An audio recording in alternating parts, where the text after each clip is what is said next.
Andrew and Emma agreed to meet for a date at the park entrance at 9 p.m. But there was a slight problem. Both Andrew's and Emma's watches were showing the wrong time.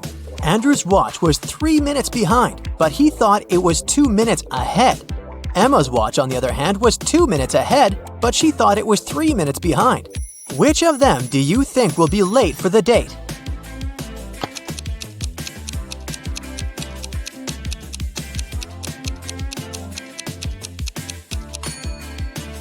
Andrew will be 5 minutes late and Emma will be 5 minutes early. Gemma was attending a technology-themed costume party. When she arrived at the venue, she saw 3 people chatting by the drinks buffet who were all dressed in robot costumes. However, she noticed that one of them was a real robot. Can you tell who?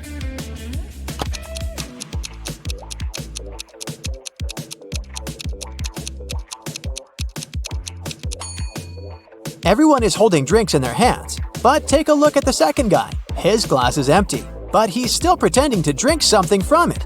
Robots and liquids don't go well together, so he must be an actual robot. Realizing that Gemma noticed him, the robot immediately pulled her to the corner of the room and said, "Now that you know my real identity, I need to wipe your memory. But if you can answer my riddle correctly, I'll let you go.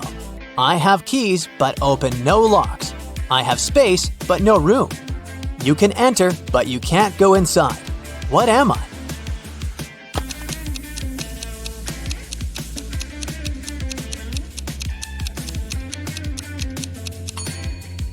The answer is a computer.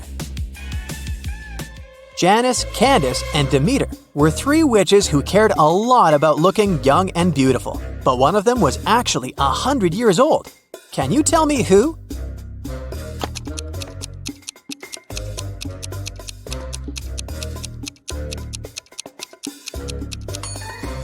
The first witch, Candace, who is taking a selfie, looks like an old woman on her phone screen, but that's just a social media filter. As for the second witch, Janice, the creepy old lady-looking shadow at the back is not her shadow. It's an evil spirit that's haunting her. But look at the mirror the third witch, Demeter, is holding. It's reflecting what she doesn't want others to see, aka her true face. So she's the old lady here. Lloyd went to the costume store to buy something to wear for Halloween.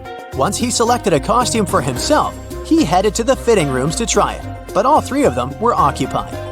A few minutes later, 3 different customers in costumes came out of them. The first one was wearing a vampire costume.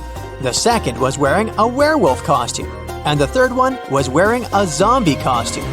But Lloyd immediately realized that one of them was actually a real monster. Can you tell who?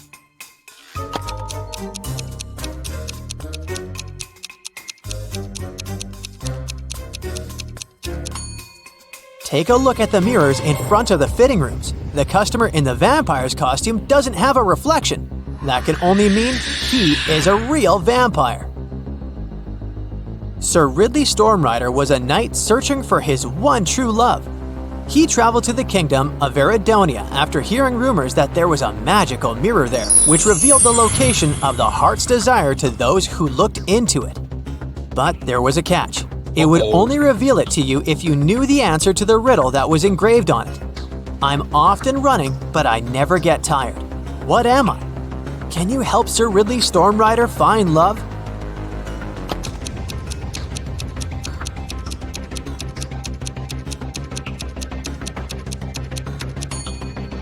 The correct answer is water. Inspector Banner was inspecting the Academy of History and Science. During his inspection, he noticed that whenever he asked the class a question, all the students raised their hands in response. Moreover, even though the school teacher chose a different student each time, the answer was always correct. How did this work?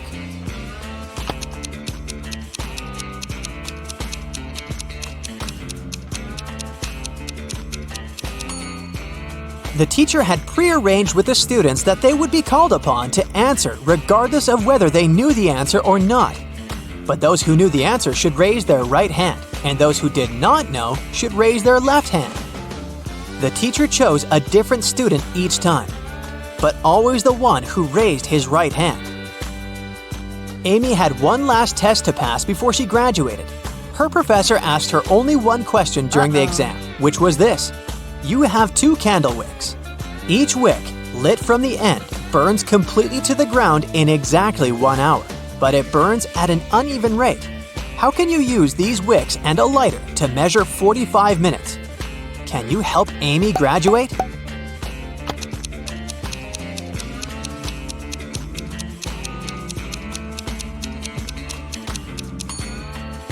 It's necessary to light the first wick simultaneously from both ends, which will give you 30 minutes.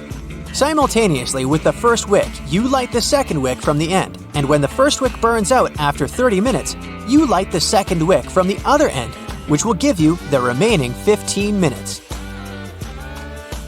Layla's best friend was her dog named Gamgee. One night after spotting a falling star in the sky, she wished that Gamgee could talk to her. Then, suddenly, the star came to life in front of her and said, "I will grant you your wish if you can answer this riddle of mine. Always old, sometimes new, never sad, sometimes blue, never empty, sometimes full, never pushes, always pulls. What am I?"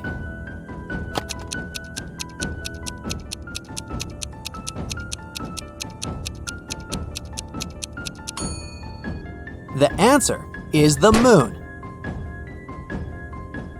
To Layla's surprise, her dog really started talking. The first thing it said was, "Oh, this riddle game is so fun! I want to play it too! Here's my riddle to you. What's always found on the ground but never gets dirty?"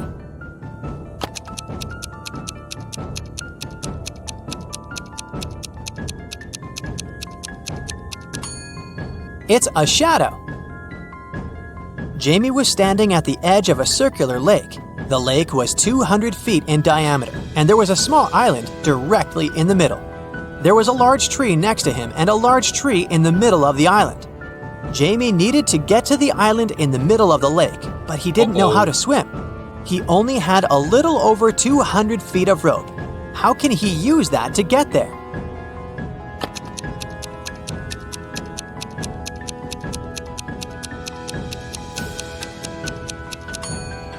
First, Jamie needs to tie one end of the rope to the tree next to him.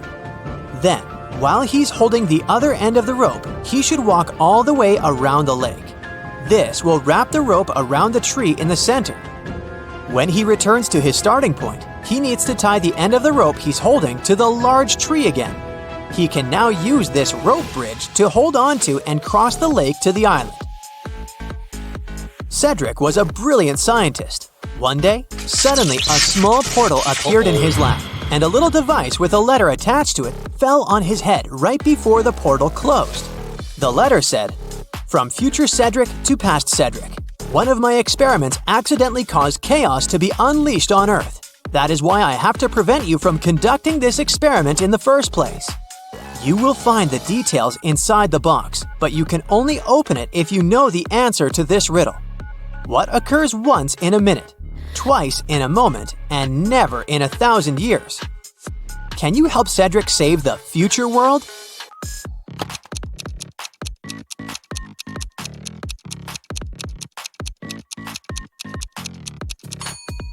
The answer is the letter M. People who visited the town of Maplebrook often found themselves intrigued by Mr. Perry. He had a reputation of a not quite intelligent person. That was because when offered a choice between a 50-cent coin and a $5 bill, he always chose the coin, even though it was worth 10 times less than the banknote. Can you tell why he never chose the banknote?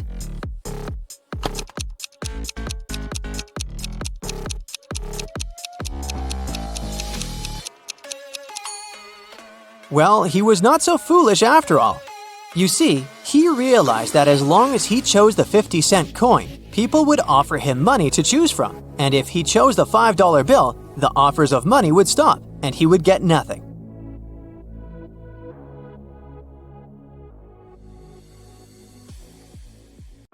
It's a beautiful morning. Megan wants to have a quick breakfast before work, but she only has 3 identical apples. Only one of them is safe to eat, while the other 2 are poisoned. Can you help her choose the best option?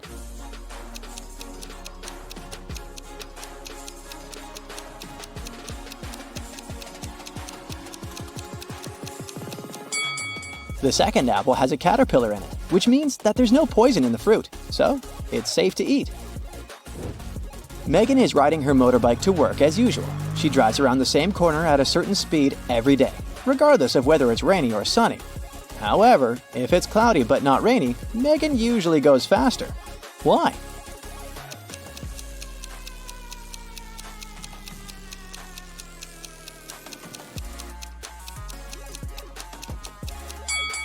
There's a car wash on that corner. On rainy days, wet roads reduce traction.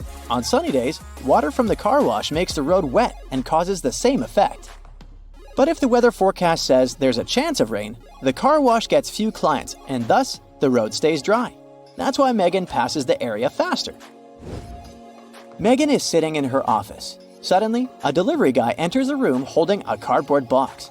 He sits down near Megan. Although she can't see, hear, or smell the contents of this box, she knows for sure what's there. How?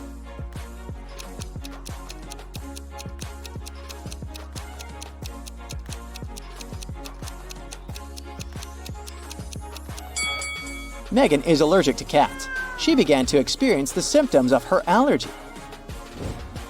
Megan is looking out of the office window.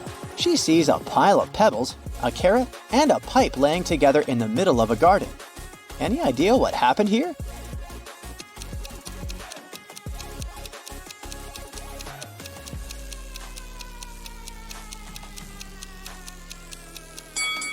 Megan saw the remains of a melted snowman. Megan's boyfriend Stan sends her a selfie. She immediately realizes that he cheated. How did she know?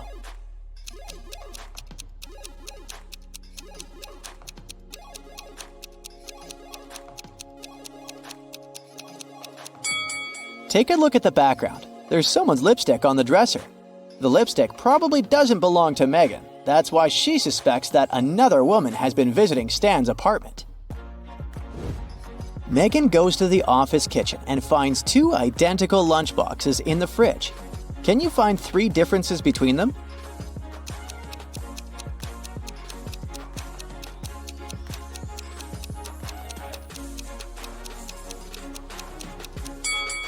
Here they are. Megan's coworker Sarah claims that one of the lunchboxes belongs to her. Can you guess which one?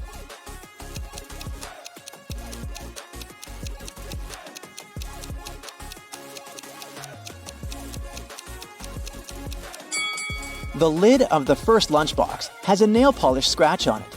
The color of the nail polish matches Megan's purple nails perfectly.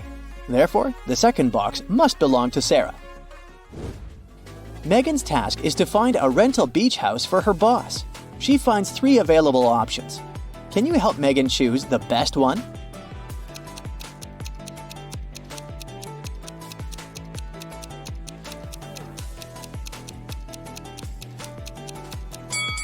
According to the info box, the first house will be completed in 100 years, so it's probably a scam.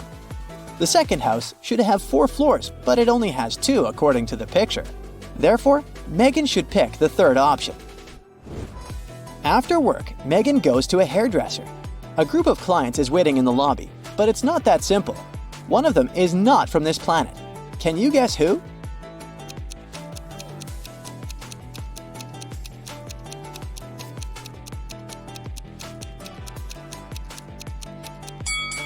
It's the First Lady. An Earthling would hardly drink shampoo. Megan asks her hairdresser to dye her hair red. They apply the hair dye, wait a precise amount of time, and then wash it off. Oh no! Megan's hair is green! She interrogates 3 suspects. The hairdresser says, "Honey, I have no idea what happened. I did everything according to instructions." The cleaning lady says, "I didn't approach your hair dye. I'm allergic to all sorts of hair products." And the manager says, "I'm so sorry, miss. Someone must have confused the packages with hair dye." Who's lying?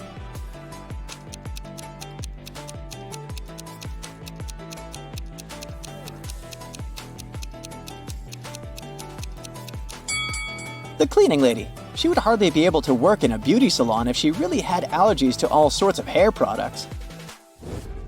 Megan is meeting her friend at a new nightclub. She enters the building and gets lost in the basement. Megan faces 3 doors leading outside this trap. Behind the first door, there's a bunch of gross snakes. Although they all look the same, some of them are venomous and some of them are not. Behind the second door, there's an ancient magic box. Anyone who dares open this box will be cursed. And there's a tunnel full of hungry guard dogs behind the third door. Which way is more or less safe?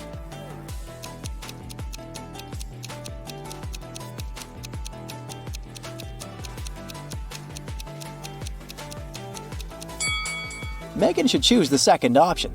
She can simply walk past the box without opening it and avoid the curse.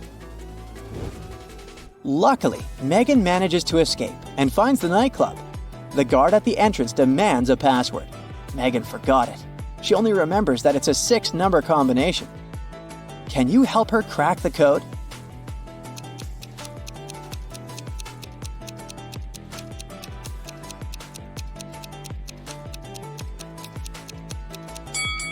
Take a look at the numbers written on the wall. Megan needs some lateral thinking here. The hint shows 3 4s, 7 1s, and 2 7s. So the code is 3 4 7 1 2 7. Finally, Megan enters the party. She spots a famous influencer among the guests, Rob. Megan approaches and asks for a selfie. He agrees, but in the middle of the photo shoot, Rob suddenly faints. The police figure out that he's been poisoned. They question 3 witnesses. Rob's wife, Ashley, says, "We're both on a juice diet. Rob and I only drank 1 juice all day long. I feel okay. I have no idea what happened to him." Rob's manager, Stella, says, "I only talk to Rob once a day. He borrowed my earbuds because he forgot his own at home." And Daniel, Rob's brother, says, "Rob couldn't stand the juice diet, so I secretly treated him to some sugar-free organic cookies. I hope it's not my fault." Who poisoned Rob?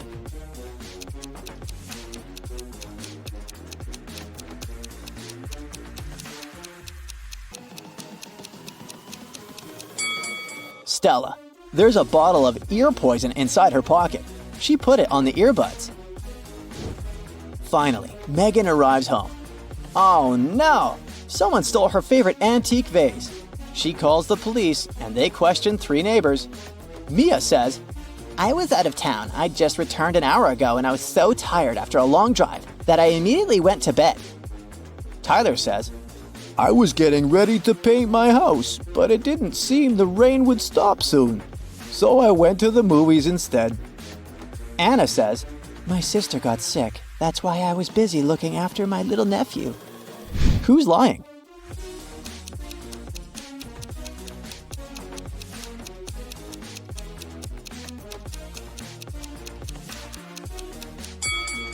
It was Mia. It's been raining for the whole day. If she'd returned home just an hour ago, the road under her car would be wet. Megan joins the local running marathon. All the participants run the same distance. Each gets ranked according to their own unique result. Megan turns out to be both the 50th fastest and the 50th slowest runner. How many runners are there in the marathon?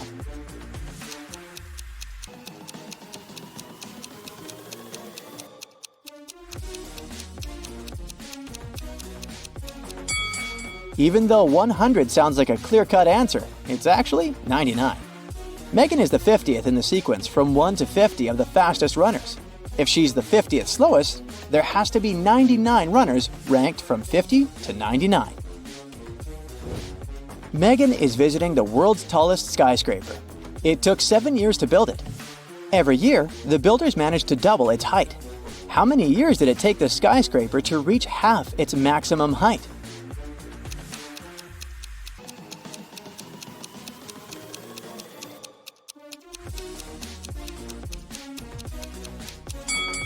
Six years. If the constructors doubled the building's height every year, the skyscraper had to be half its final height a year before it was completed. One day, Marcus was going home from work. There was a blackout in the city and everything was shrouded in darkness. Suddenly, he heard footsteps. Someone was rushing behind him.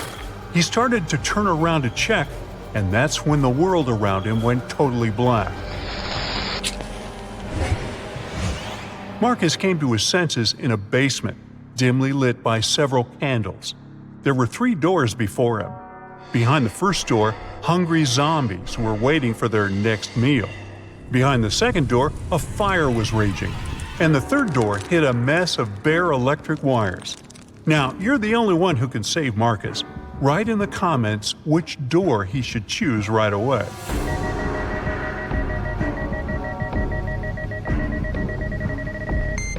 As you might remember, there's a blackout in the city, so electrical wires are totally harmless at the moment. Marcus should slip through the third door. Strangely enough, the guy found himself in a barber shop. After staring at the scene in front of his eyes for a moment, he realized that one of his clients was in grave danger. Write who it is in the comments below and prove yourself to be as smart as Marcus.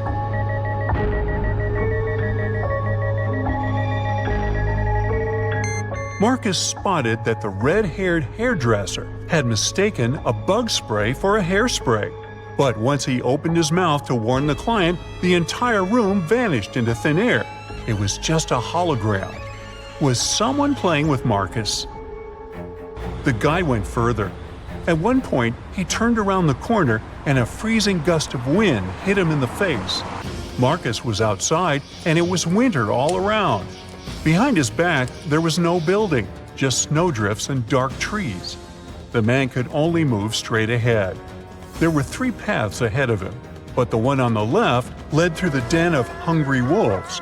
To follow the one in the middle, Marcus would have to pass by a family of bears. And the right path went over a frozen lake covered with thin ice. The guy is freezing.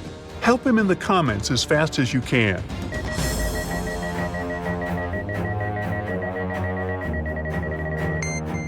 Marcus should choose the path in the middle. It's winter, and bears kind of hibernate during this season. The guy is quiet, he won't wake them up, and will get out of the forest safely. And indeed, Marcus managed to escape danger and soon spotted a house hidden among the trees. But only after he entered did he realize it was a very strange and creepy house. The main clue was 4 doors in front of the guy. Behind door number 1, there was a room filled with piranha-infested water. Door number 2 hit a mountain slope. When someone stepped on it, an avalanche came hurtling down. Behind door 3, there were electric wires hanging low above the floor and some wet stains on the floor. And behind door number 4, there was nothing but a small room with just one window on the 58th floor, nothing else. Write your pick in the comments below faster than the other Brightside detectives.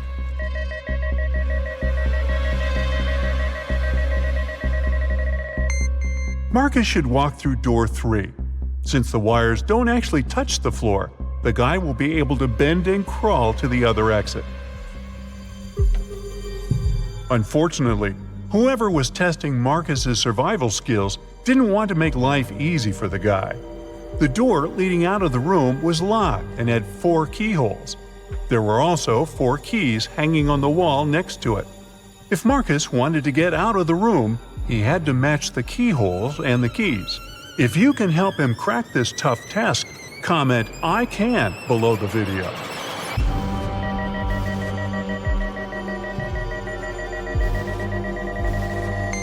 Look at the bows of these keys.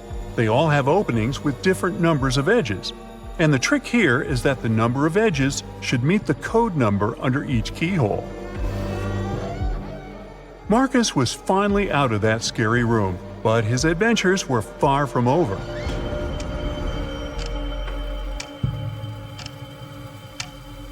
Of all places, he found himself in a jail canteen. To get past these inmates, he needed to figure out which of them was the wealthiest. Can you help Marcus?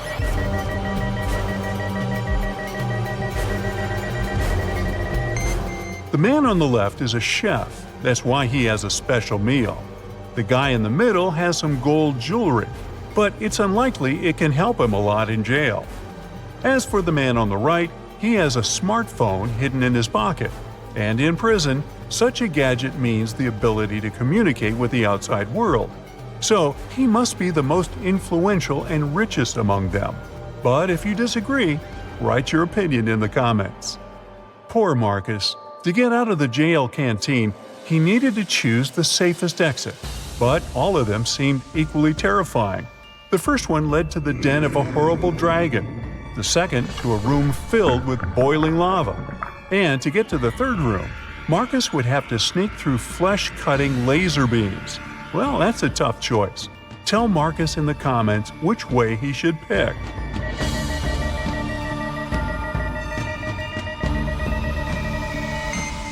The safest way is probably to sneak through the third exit.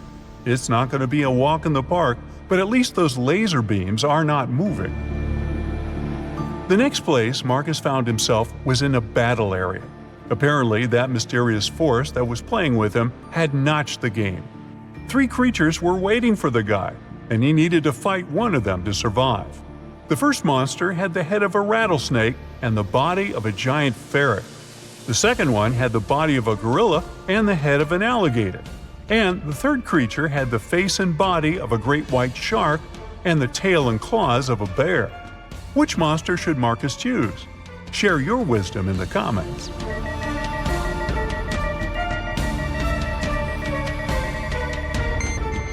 The first 2 monsters are likely to be extremely dangerous opponents.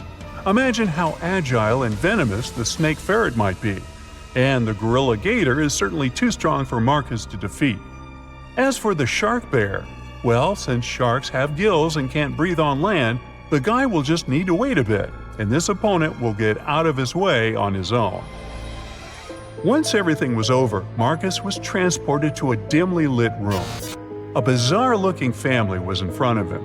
Marcus had to figure out which member of this family was possessed by a ghost. Being as observant as he was, he soon found the answer. And how observant are you? Write in the comments.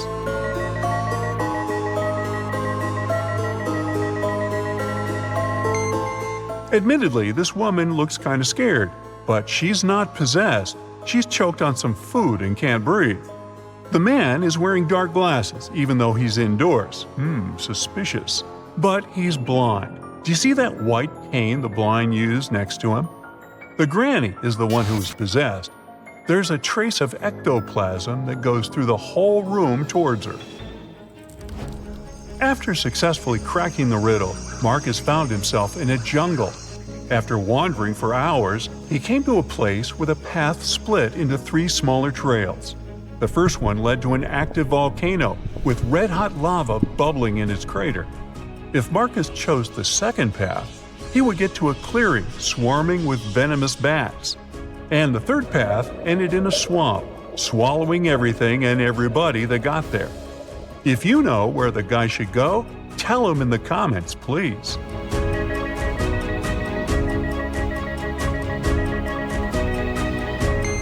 Marcus chose the second path, since most bats are only active at night, plus they almost never attack humans, and found himself at home in his own bed. Was it just a creepy, very detailed dream? Write what you think about it. Ivy has been partying all night long. Finally, she leaves the club.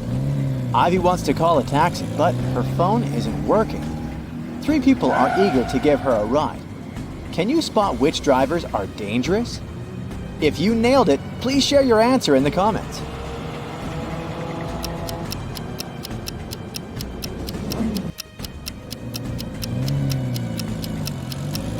The second car has a flat tire. Probably not the safest option.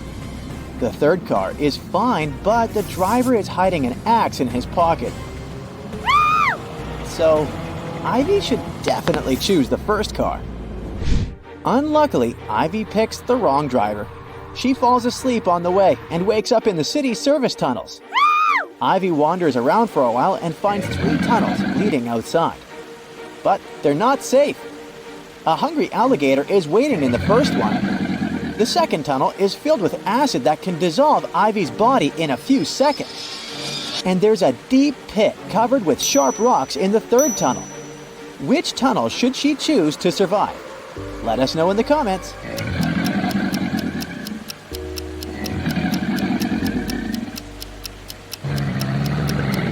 Ivy should choose the third tunnel. The water is running right into the pit, so it must be filled with water by now. Therefore, Ivy can swim through it safely. Ivy swims out of the tunnels and finds herself in the middle of the bay. She's rescued by a ship. The crew leaves Ivy to rest in the hold, but suddenly the ship begins to flood, fast. Ivy's trying to get out, but the hatch is stuck. She's locked inside the hold. How can Ivy survive? Think carefully and tell us your answer in the comments.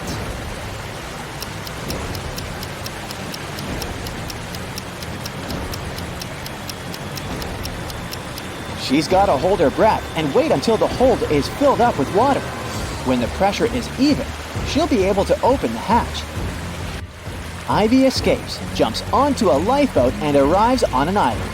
The lifeboat gets blown away by the wind right away. Ivy is alone on a desert island covered with dry plants. The water around it is infested with piranhas.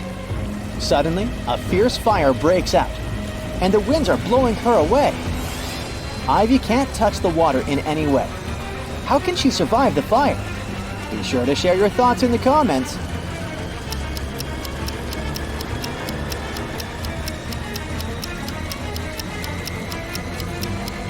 She should use a branch to burn some grass. When the flame reaches her, there will be a burnt out spot. The fire won't touch it. Phew, the fire is gone. Ivy is exploring the island. She finds a secret hatch in the ground, opens it, and enters a creepy dungeon. The hatch slams shut. Ivy is trapped inside. Thankfully, the dungeon has a sufficient supply of buckets filled with food, matches, and medicine for a week. But Ivy doesn't want to stay here that long, so she's searching for ways out. Soon she comes across 3 doors. A hungry bear and a cub are waiting behind the first door. There's a wall of fire behind the second door. And the third door leads to a lake filled with crocodiles. Which door should Ivy choose? Hurry up to be the first to comment.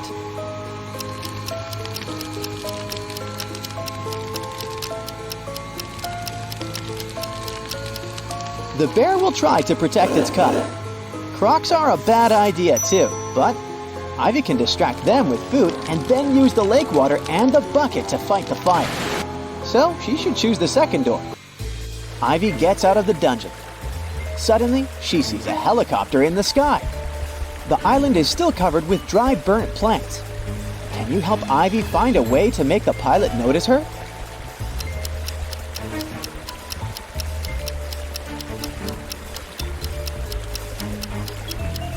Remember the matches and medicine kept in the dungeon?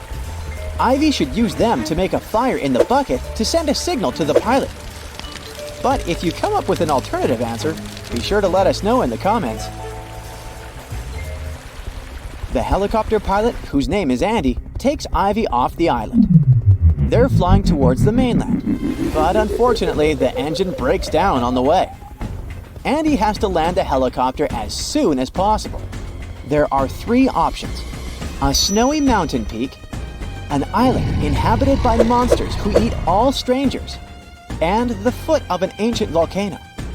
Which landing spot is the least dangerous? If you nailed it, please share your answer.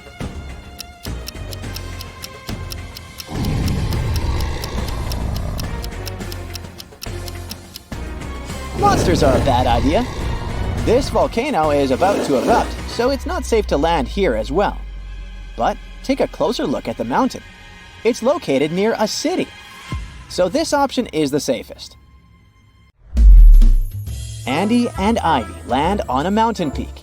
There are 3 roads to get to the city. Which route should they take to stay alive? The comment section below is waiting for your answer.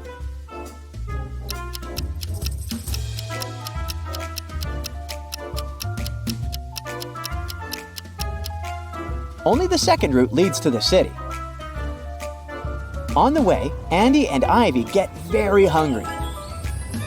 They come across 3 food stalls, but only one has food that's safe to eat. If you already know which, don't hesitate to share it in the comments.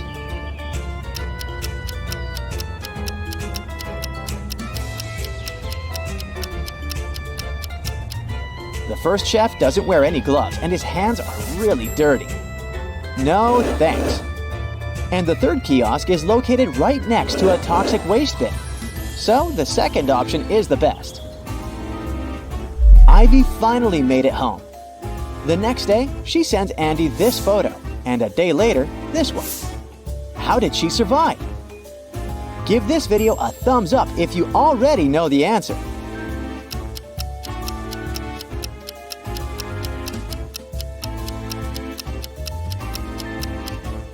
Ivy just photoshopped herself to make it look dangerous. Let's zoom in the second picture. She has a photo editor open on her computer. Ivy is a scientist, and today she carries her nanorobots to a scientific fair. Suddenly, someone attacks her. Ivy wakes up in a prison. The thief stole her bag. But thankfully, Ivy still has 3 tiny robots in her pockets. She has a toad robot that spits poison, a spider robot capable of creating very strong webs, and a butterfly robot that melts everything it lands on. Which robot can save Ivy? Give this video a thumbs up if you already know the answer.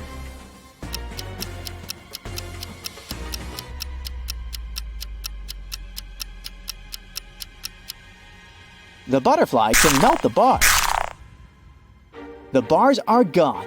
Ivy runs along a creepy corridor and faces 3 open doors. Which door is not dangerous? Think carefully, and don't forget to share your thoughts in the comments.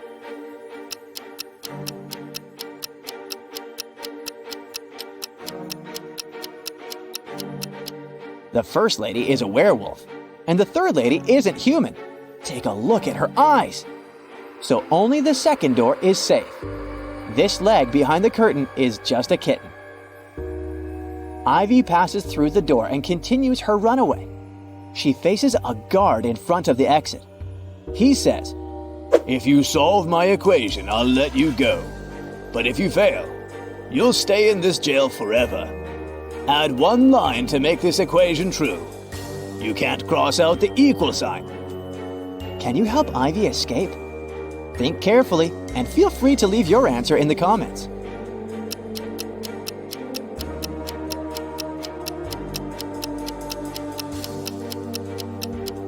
She should use the line to turn one of the plus signs into a 4.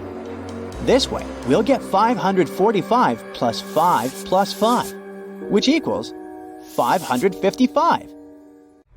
Ivy nails it and leaves the jail. But there are 2 more prisoners trying to get free. Who's more likely to escape? Give this video a thumbs up if you already know the answer.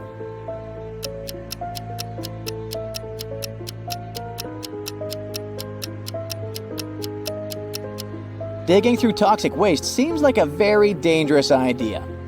But the first lady can distract the dogs with her sandwich. Therefore, her chances of escaping are higher. Andy invites Ivy on a date. He offers 3 options. He just received a brand new helicopter so they can have a romantic ride over the city. The second option is to swim in a pool on the roof of a 5-star hotel. And finally, they can go ride a Ferris wheel in the local amusement park. What should Ivy choose to stay alive? Don't forget to share your answer.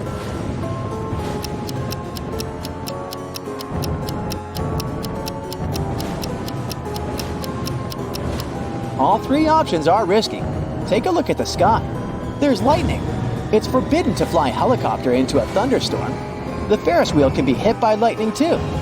And swimming in a thunderstorm isn't safe either. But at least the guys can hide inside the hotel. Hit the like button if you manage to crack each riddle, and don't forget to subscribe.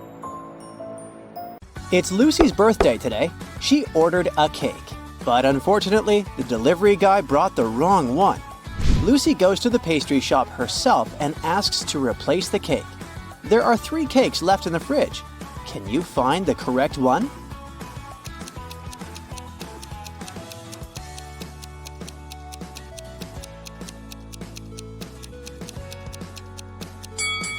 The first cake has a bride and groom figurine on top, so it's probably a wedding cake. The second cake is meant for another customer named Mary. Therefore, the third one belongs to Lucy. Lucy takes the cake and heads home. She's passing by an Italian restaurant. Can you spot a vampire hunter among these people?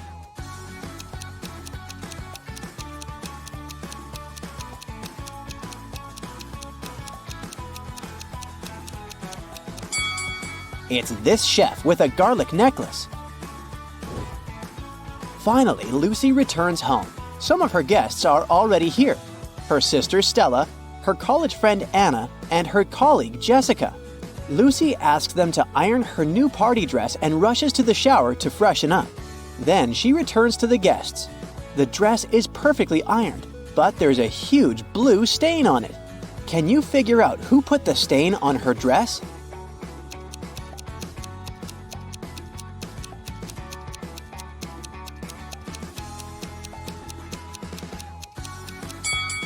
It was Jessica. She has blue ink on her hands because her pen was leaking. Lucy goes to her bedroom to find a new outfit for her party. Then she returns to the kitchen to check on the cake in the fridge. Oh no! Someone has bitten it! Lucy hasn't even blown the candles yet. Who's guilty?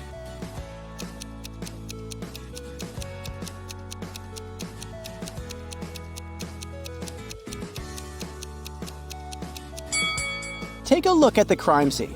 There's a used fork with some red lipstick on it.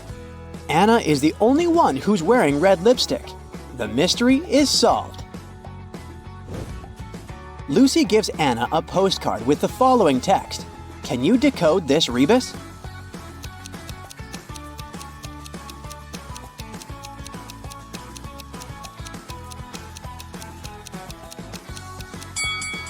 You are under arrest.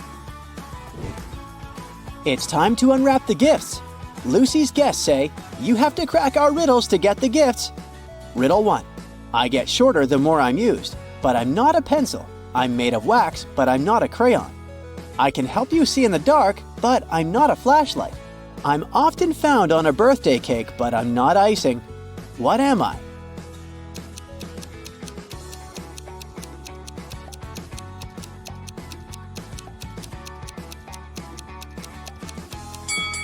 I'm a candle. Lucy gets her first gift from Stella.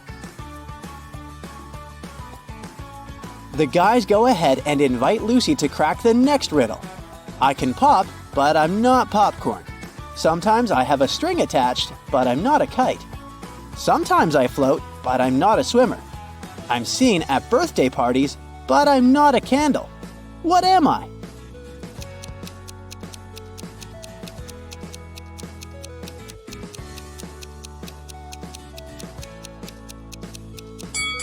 I'm a balloon. Lucy gets a bunch of balloons from Jessica.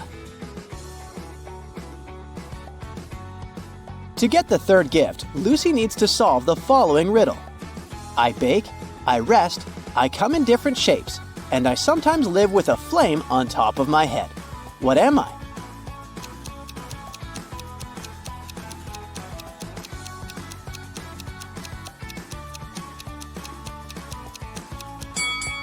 I'm a cake.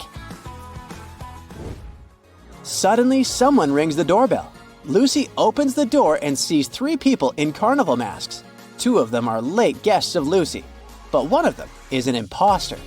Can you guess who?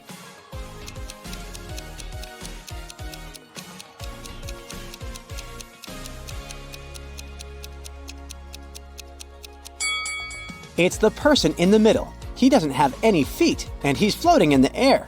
This guy must be a ghost!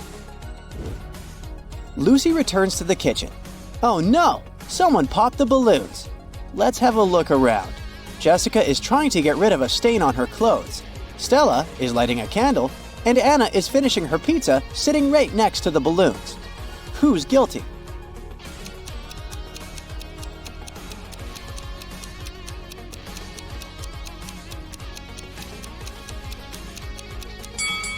Anna is wearing a dress with spikes. They must have poked some holes in the balloons. It's time to blow out the candles. Lucy pours tea for all the guests. Then she leaves the table to have a brief phone call. Lucy returns and takes a sip of tea from her cup. Yikes, it's very salty. Lucy interrogates 3 people around the table. Stella says, "I didn't touch your cup. I was busy taking a selfie." Anna says, "I was cutting fruit, only your sister is capable of such a silly prank." And Jessica says, "I was in the bathroom, so I didn't see what was happening at the table." Who's lying?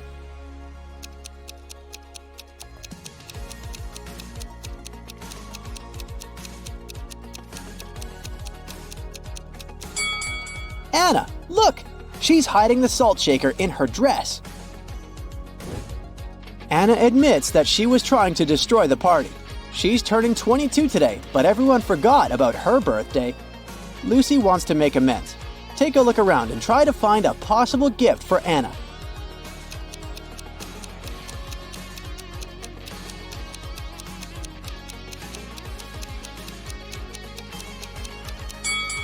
Hey, Lucy's birthday cake still has unlit candles in the shape of numbers 2 and 5.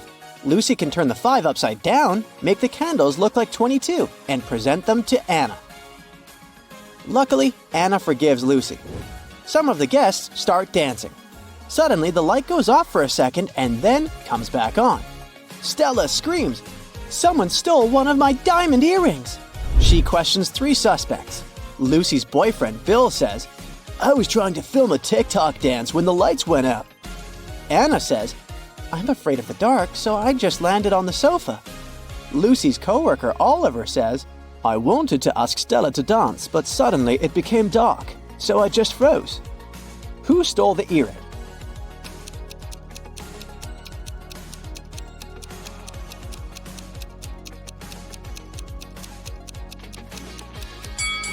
No one. It just fell under this chair. Lucy decides to take some party pictures. Can you find 3 differences between these 2 pictures?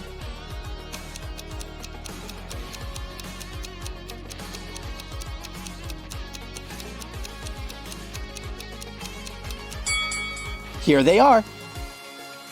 Let's see if you can find 3 differences between these pictures.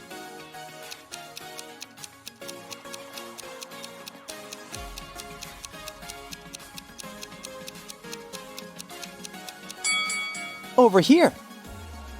Let's make the task a little harder. Can you spot 5 differences between these images?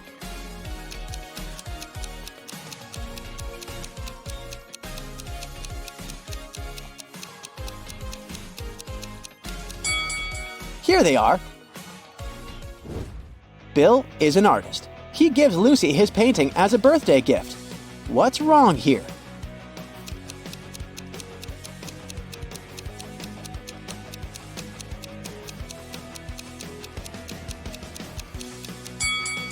There's no river. Can you help Lucy distribute these party hats among her guests? Stella loves the color yellow, but she's not fond of green. Oliver doesn't like the color purple and stripes. Anna is allergic to flowers, but she loves stars. Jessica doesn't like the color yellow, and Bill is not fond of orange decor.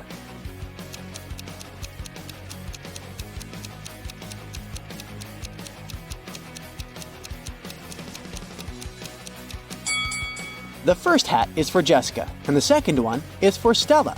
Anna should get the 3rd hat, Bill the 4th one. And finally, the 5th hat is perfect for Oliver. Lucy and her guests run out of food, but they're still hungry. There's a pizza restaurant just next to Lucy's place. Bill decides to go there. He rushes over and bumps into another customer. Bill hits his head and forgets what pizza Lucy asked him to buy. He remembers just 3 things. The pizza topping shouldn't include more than 4 colors. It shouldn't have any onions. But it must have at least 1 green element. Can you help Bill find the correct pizza?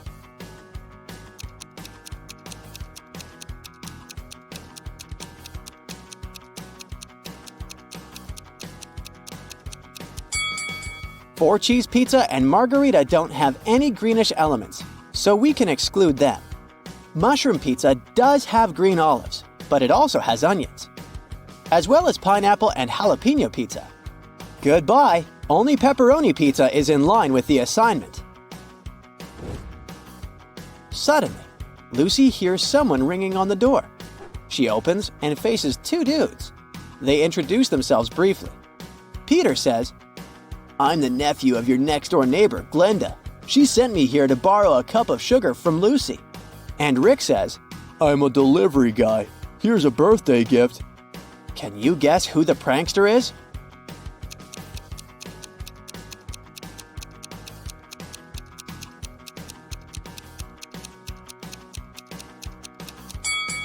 It's Rick.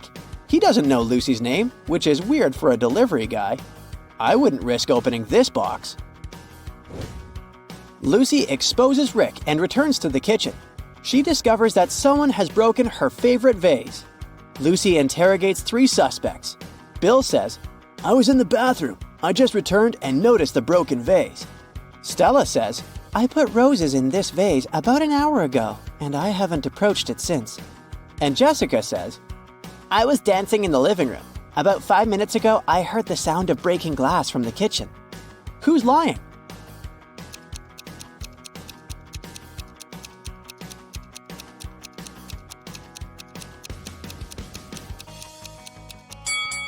Stella, take a closer look at the broken vase.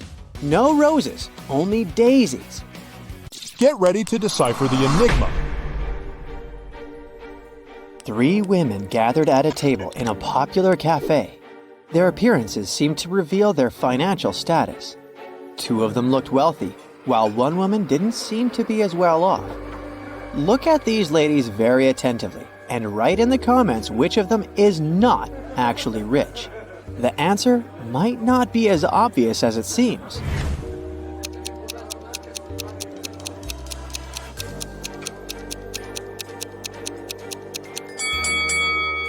The woman wearing pearls is not trying to show off her wealth. She's content with her simple, sustainable life. This suggests that she's truly rich. The second woman has extremely expensive accessories. She doesn't need a car, since she will be picked up by her driver and notified of their arrival through her Apple Watch. But the third woman is not actually rich. She doesn't have any valuable possessions, and that money falling out of her bag is actually fake. Look at these 2 couples lounging on the beach. There are designer bags by their side, and they're dressed in fancy swimsuits. At first glance, both couples appear to be well off, but only one of them possesses true richness. If you have already figured out which couple it is, share your ideas in the comments.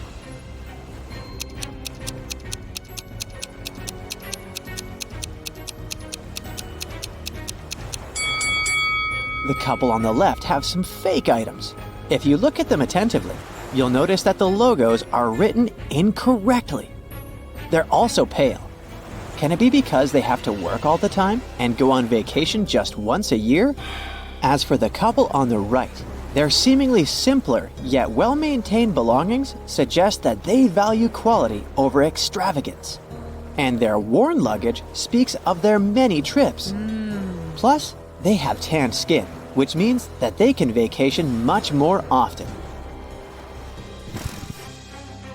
A suspected criminal, Doug the Evil Man, had been bouncing around various places in the world.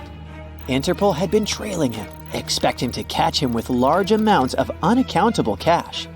When they finally got their hands on the criminal, they only found sunglasses, a wallet containing about $50 American, credit cards, and some foreign loose change. They had nothing to do but let the guy go.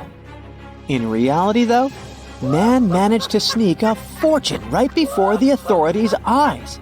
If you have any ideas about how he did it, share them in the comments.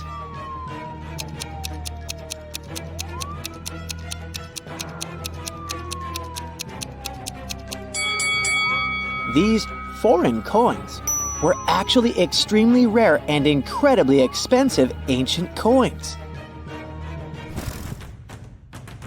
Detective Stanwyck came to Mr. Pennyroll's house to investigate a crime. Mr. Pennyroll claimed he had been kidnapped by bank robbers when he had arrived to open up the bank where he was the assistant manager. They made him open the safe and give them the money. They told the man to drive them to his house. They wanted to get his wife's jewelry too. Oh my God! While they were on the way, one of the criminals moved the money into a paper bag and threw the bank bag out of the window. When the car stopped at the red light 2 blocks later, the banker managed to escape. The detective decided to follow the route back to the bank to look for clues. At one point, Mr. Pennyroll shouted that he saw the empty bank bag, and a few minutes later, he pointed at the red light where he managed to escape. When they arrived at the bank, Detective Stanwyck arrested Mr. Pennyroll for a false report. Have you noticed a problem with the banker's story? Then tell us in the comments below.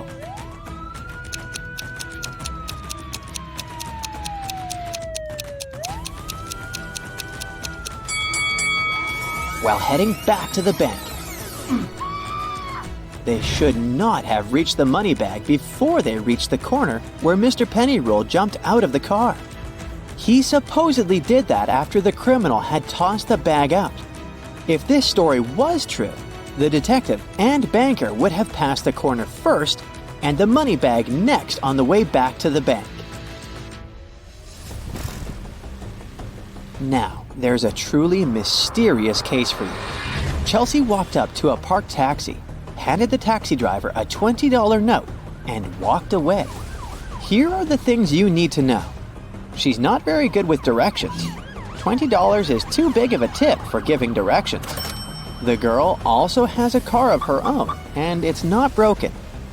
Can you solve this mystery faster than the other Brightsiders? Leave your answer in the comments.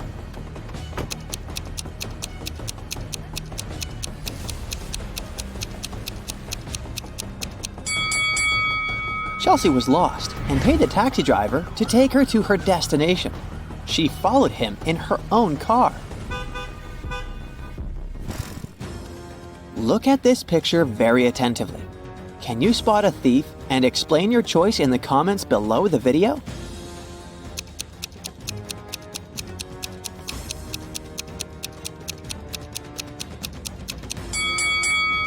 It's the woman in the brown coat with white lapels.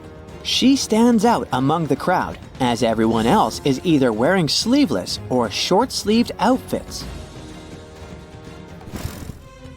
Stephen called the police to report that his valuables were missing.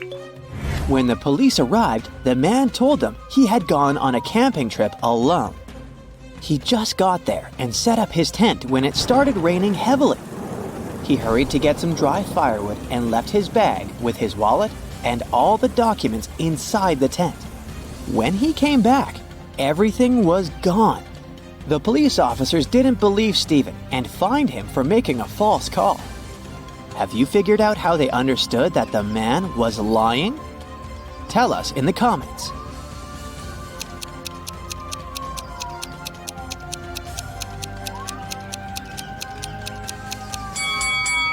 Stephen said he had set up the tent before it started to rain. But then, why is there a big puddle inside? Tom vanished at around 10 p.m. on Friday in the fall. A police officer questioned his 4 friends. She suspected that one of them had something to do with the guy's disappearance. She asked each of them what they had been doing at that time. Adam said he had been choosing an outfit for a date. Daniel was getting ready for a party that was going to take place at his apartment. Sophia said she had been relaxing by doing yoga before her night shift at work. And Jake was watching birds in the park. After questioning the suspects, the police officer arrested one of Tom's friends. If you know who she detained, write it in the comments.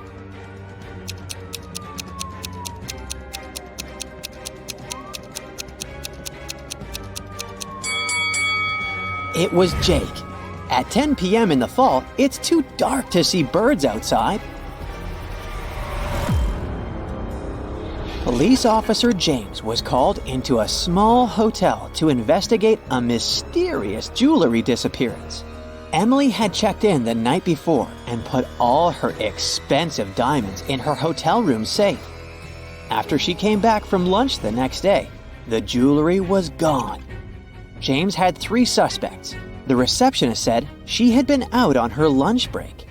The maid said another guest had checked out earlier that day, and she had been cleaning their room. Susan, another hotel guest, said that she had just woken up. One of these people is lying. If you figure out who it is, write your guess in the comments as fast as possible.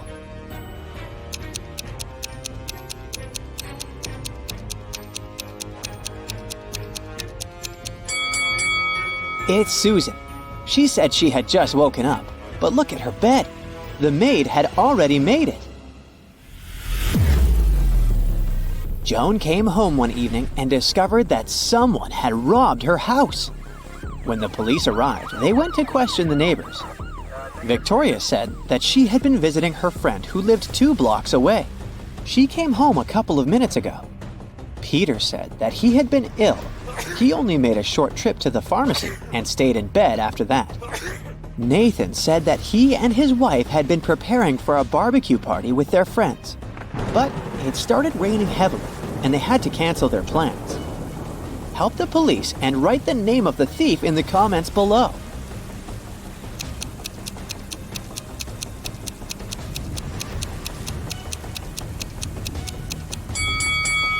It was Victoria.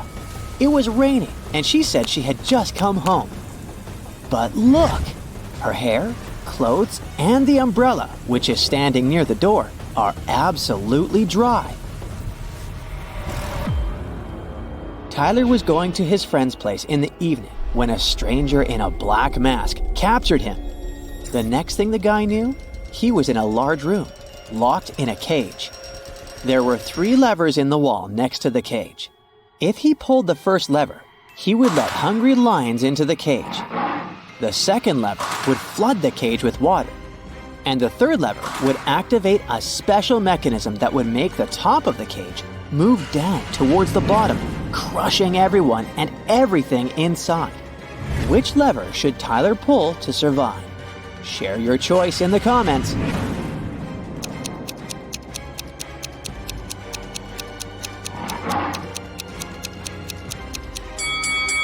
His only choice is the second lever. All the water will flow out through the bars of the cage.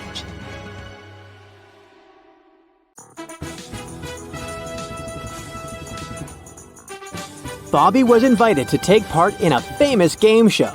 If she got all the answers correctly, she would win the prize of $1 million. For the first round, she needed to match the bird in the image with its correct shadow. Can you help her out?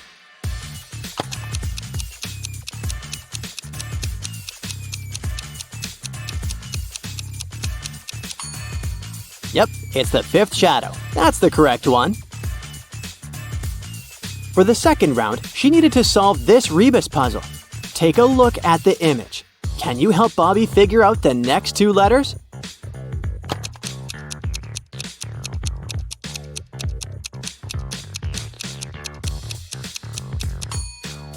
The answer was staring her right in the face, quite literally. The next 2 letters were A and W, which are the initial letters of the word and plus the word why. Next up, the game show host projected this image right in front of her. He asked her if she could find the hidden number in the image. Can you guess which number Bobby answered?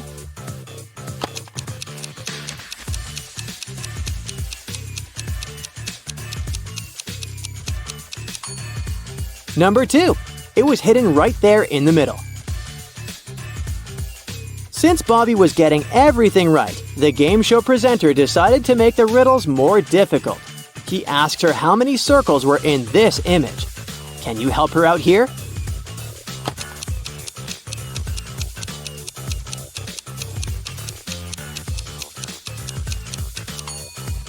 This one was a little trickier, but there are 6 circles.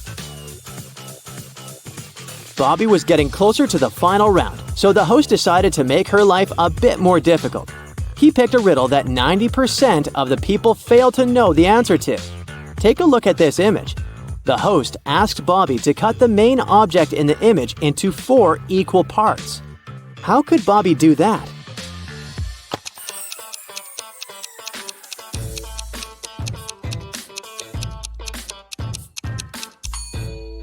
There it is. You just divide the big shape into smaller versions of itself. To win the final prize, the host came up with a riddle on the spot. He asked Bobby, "On my way to Berlin, I saw a man with 7 wives. Each wife had 7 sacks. Each sack had 7 cats. Each cat had 2 kittens. How many were going to Berlin?" Can you help Bobby figure out the answer to this riddle?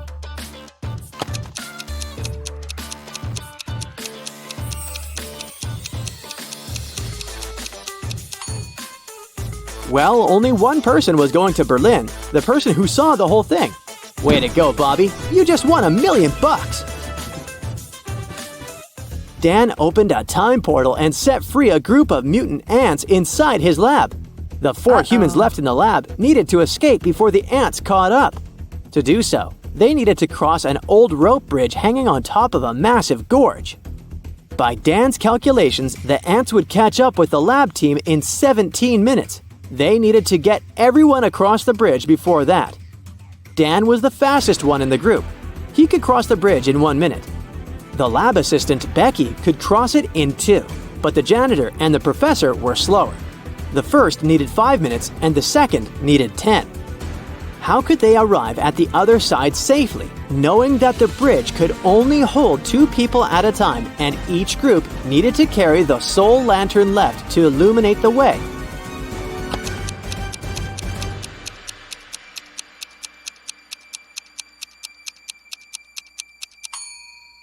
Here's how it works. Dan and Becky cross first, carrying the lantern. After 2 minutes, both of them are across the bridge and Dan, the quickest, runs back with the lantern. Then the professor and the janitor cross together, taking them 10 minutes. In total, 13 minutes have elapsed. Becky grabs the lantern from them and dashes across the bridge to help Dan get across. With 2 minutes left on the clock, Dan and Becky arrive safely on the other side, just in time to cut the rope and save their lives. Alice had an epic fight with her best friend, Jen. They were supposed to go hiking together, but after the fight, Alice decided to go alone. After a long walk, she found a place to settle down for the night.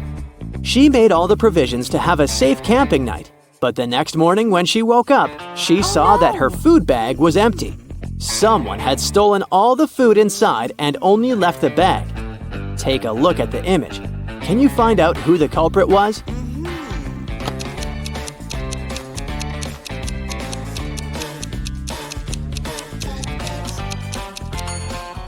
Well, although there were animal footprints on the floor, none of these animals were big or tall enough to reach Alice's bag hanging on the tree. But hey, what's that? It looks like Jen's hairband. She must have followed Alice and decided to prank her by stealing her food. Peter got tired of big city life and moved to a quiet village. He opened a small coffee shop and his place soon got popular. His coffee shop was the talk of the town. Farmers, hipsters, and travelers came all over the region to drink his famous cappuccino. He even won an award for best coffee shop in the area. Until one night, someone broke into the coffee shop and stole his yearly supply of milk and coffee. Peter decided to investigate on his own and interrogated 4 suspects. Dylan, a painter, said he'd been out of the city that night. Leah, who worked at the coffee shop, said she had been working on a personal project all night long. Vanessa said she'd been rehearsing a dance for the upcoming New Year's presentation. And Jason, a farmer, said he'd been taking care of his cattle. Take a look at the suspects. Can you figure out who's the culprit?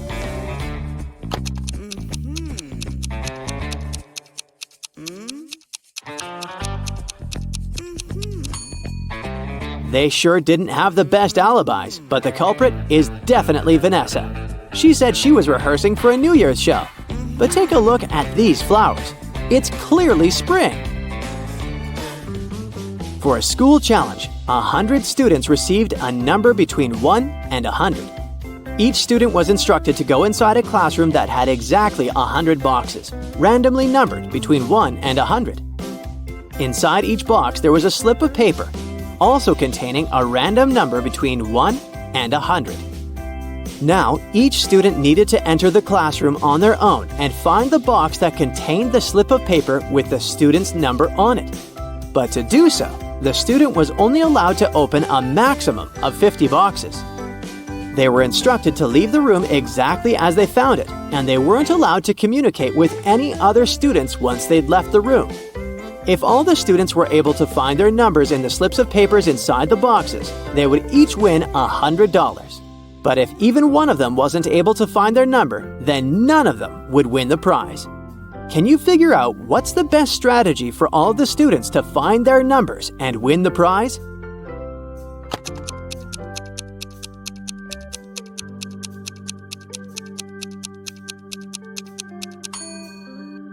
This riddle sure isn't obvious, but let's check out how it could work.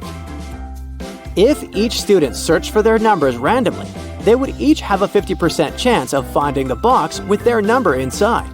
This is so because there were 100 boxes and they were allowed to look inside 50 of them. However, the probability of all of them finding their own number following this random strategy is absurdly small. So, to increase their chances of collectively finding their numbers, they would need a better strategy. The students could use something called the loop strategy. Once entering the classroom, they should go directly towards the box that had their number on top of it. The number inside probably wouldn't be their number, but that's okay. They should check the number inside the box and go look for the box with that same number on top of it, and so on and so forth. They should keep doing this until they find the slip with their number on it. This strategy means that 31% of the time, all students would be able to find their number and win the prize. It's not a huge probability, but hey, at least they'll have fun trying to figure all of this out.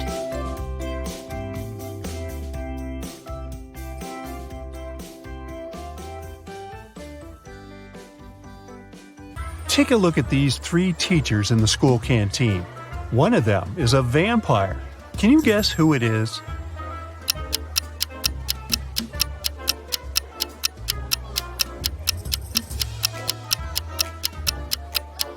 Check out carefully what they eat. The third lady has some garlic, so she can't be a vampire. The second lady has taken a bite of food from her tray, so it's most likely hers. But the first guy's food is still untouched, so he must be just bringing it to someone else. Vampires don't really need food. They feed on blood, so that salad is of no interest to him. The Smiths family, Ginger, Ross, and their kids, Polly and Bob, had a celebration and exchanged gifts. But somehow, all the cards got lost. And since all the gifts were packed in boxes of the same size, the only thing that differs is color. Can you figure out to whom each gift belongs?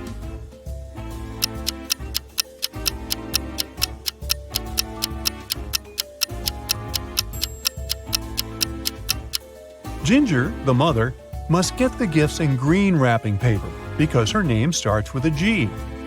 Ross, the father, gets the gifts wrapped in red paper. Polly, the daughter, gets all the pink ones. And Bob, the son, has all the blue gifts, following the same logic. On a winter day, Mike went skiing. Suddenly, he found a secret laboratory hidden in the mountains. It was well guarded, but curious Mike managed to find an open door. Once he got inside, the door got instantly shut and wouldn't open again. There in the lab, Mike saw 3 large barrels, each with different stuff inside. The first barrel was literally on fire. The second one was full of acid, and there was a working electric saw in the third one. All of a sudden, Mike heard a voice. Each of the barrels contains a key that can set you free, but you aren't allowed to move the barrels. Good luck! What did Mike do to escape?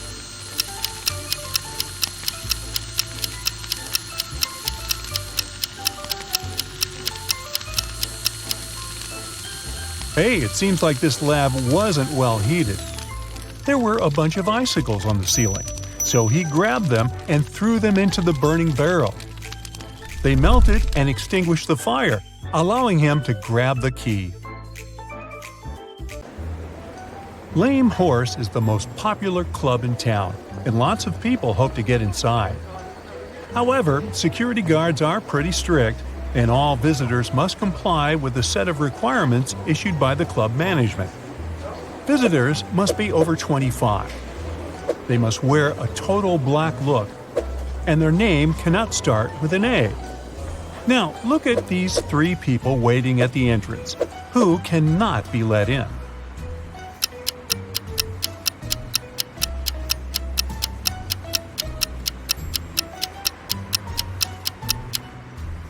Well, look at their IDs closely.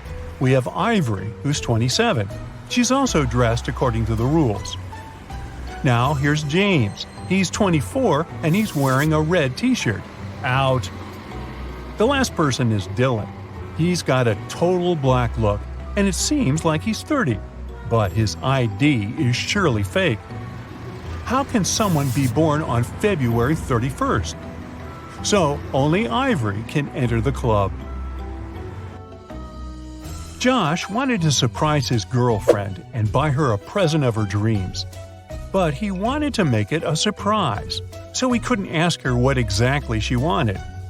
He decided to check out her favorites on a website she always used for online shopping. But her laptop asked for a password. Still, Josh managed to unlock it. How did he do it?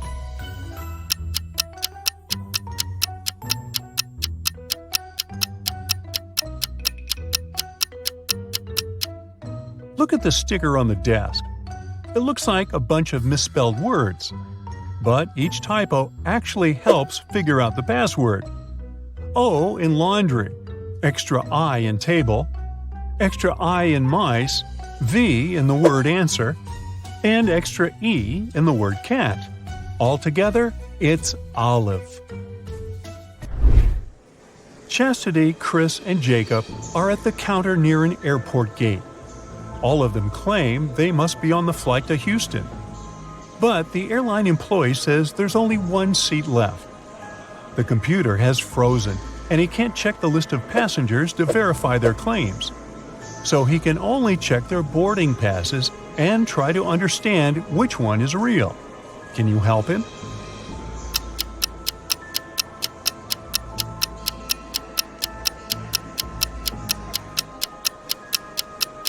The only real boarding pass belongs to Chastity. Look, the one that Chris has mentions his date of birth, which is never printed on boarding passes. The one that Jacob has doesn't have the flight number, which is almost impossible. Well, welcome aboard, Chastity. Liam was traveling on a train where he met Brian. Now, Brian invited him to have coffee in the dining car, and Liam agreed. For some reason, Liam left the train in terror at the next station without taking his belongings, even though it wasn't his destination. Why?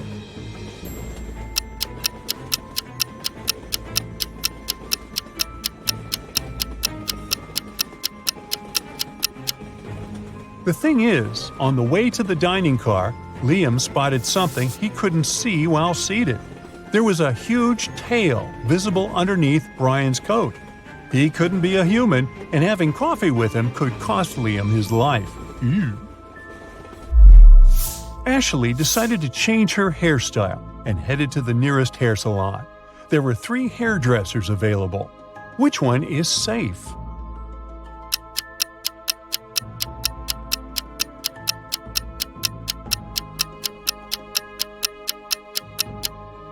Look, the first hairdresser has just finished working with the previous client, and the client is literally crying. The hairstyle is horrendous. The second hairdresser has knives instead of special scissors. She doesn't seem to be safe either. However, the third hairdresser seems completely fine. So, Ashley should pick her. Mary is a beginner gardener. She decided to grow some flowers in her garden, and there are already several sprouts. Yesterday, she watered them as usual, but today she sees that all of her sprouts have perished. Why?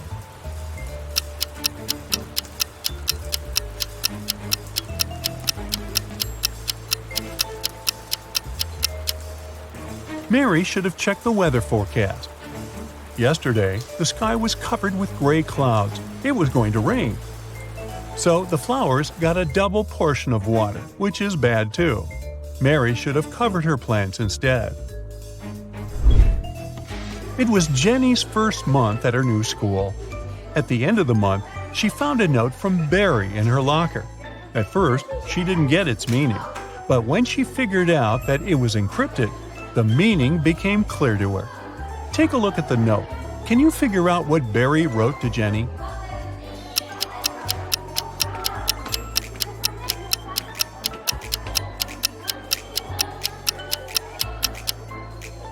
To decipher the note, you need to understand that the numbers correspond to the placement of the letters in the note. The first letter is I, the second is L, and the eighth is K. Now keep doing this until you decipher the whole thing. The note says, I like you. It looks like Jenny has an admirer. Martha is standing on one side of a river and her cat is on the other. Martha is calling her cat, but you know, those guys aren't into water and swimming in general. However, the cat immediately starts crossing the river without getting wet. There are no boats or bridges. How is it possible?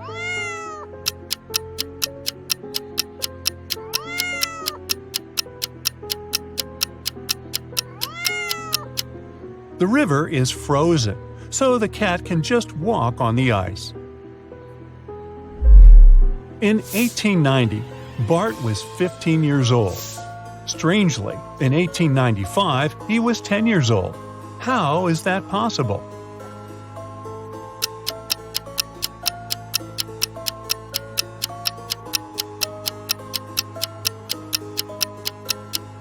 The thing is, Bart was born in 1905 BCE. The calendar worked the other way around back then. Linda and Porter were walking in the woods when they saw an old hut. They walked inside, but the door through which they entered suddenly vanished into thin air. Instead, 3 new doors appeared in front of them. Behind the first one, there were venomous rats. Behind the second door, arrows with poison on their tips were flying across the room at head height. And the third door hid a 30-foot deep pit. Which door leads to freedom?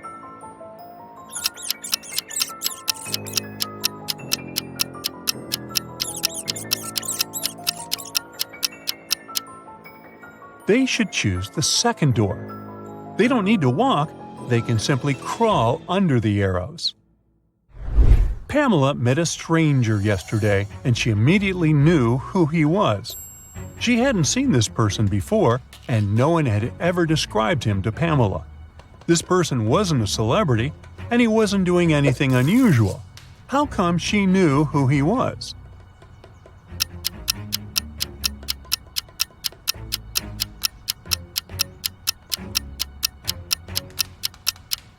The man was Pamela's friend's twin brother. Anna went grocery shopping and bought a lot of products that needed to be stored in the fridge, like meat and cheese. When she returned home, she realized that her fridge was already full, and she had nowhere to store all those products. What should she do?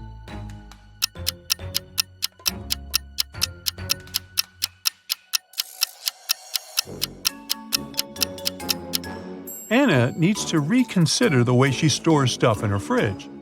For example, rice and cookies don't need to be kept there. Once she takes all the unnecessary stuff out of the fridge, she'll have enough space to store the dairy products and meat. Audrey lives alone in a condo in Boston. She wakes up in the middle of the night because of the loud music coming from one of her neighbor's apartments. She doesn't know exactly which apartment it comes from. So the next morning, Audrey asks her 3 neighbors what they were doing the night before. Molly says, "I've been playing video games in my headphones all night long, so I didn't hear anything." Peter says, "I was on a plane getting back from Paris. I just returned home a couple of minutes ago after 2 months in France." And Nina says, "I was sleeping after a long shift at work." After hearing their stories, Audrey knows for sure who's a liar. What about you?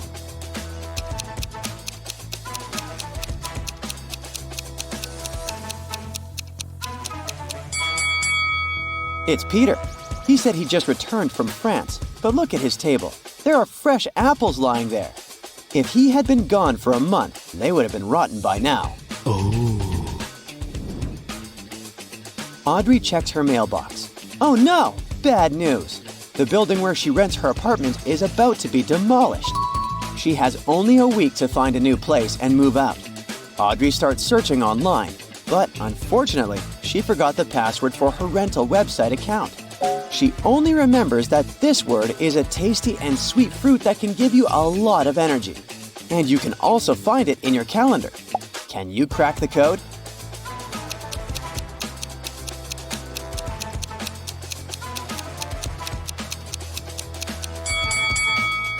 The correct password is date. Yes! Audrey logs in and scrolls through a bunch of rental listings. Finally, she finds 3 options. Can you help her choose the best apartment?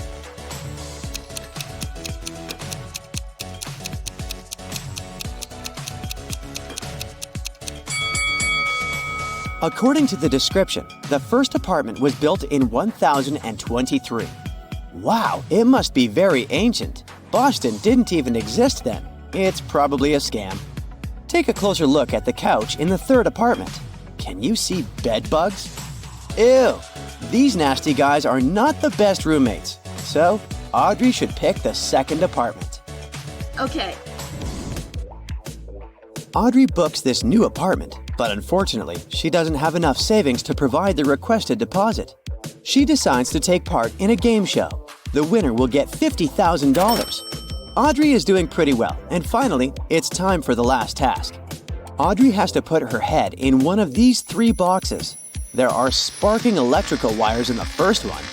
There's a Venus flytrap in the 2nd box. It's a carnivorous plant. And there are dozens of venomous scorpions in the 3rd box. Can you help Audrey win the prize and stay safe?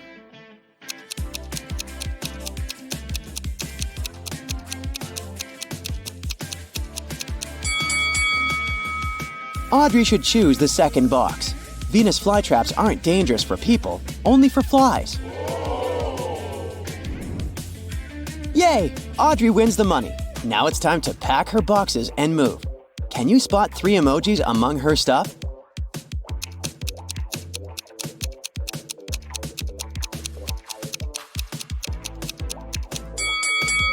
Here they are. Audrey goes to her favorite coffee shop to have a break. Let's see if you can find 3 emojis in this location.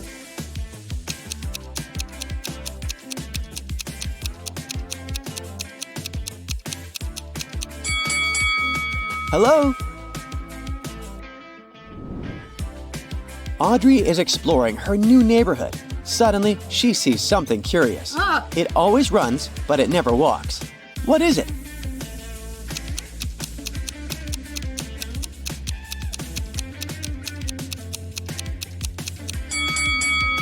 It's a river.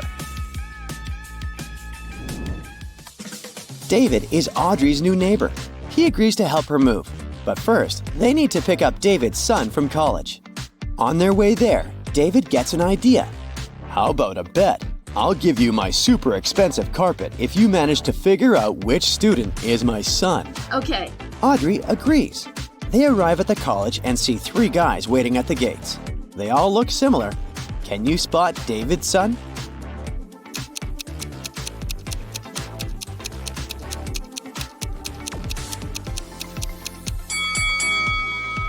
It's the student on the left. David has the letter L tattooed on his wrist, and the guy is wearing a bracelet with the same letter. Audrey wants to sell her old sofa. She finds 3 potential buyers online. The first one writes, "Hi, I'm Jessica. I'll buy your sofa and remove it tomorrow morning. But first, I'm going to need your phone number and to make sure you're not a scammer." The second one writes, "Hi, I'm Mike. Nice sofa, but the price is a bit higher than I was hoping. Can you make a $100 discount?" And Sheila says, "This sofa is perfect for my studio, but I'm abroad at the moment. Can we postpone the delivery for next week?" Can you help Audrey choose the best buyer?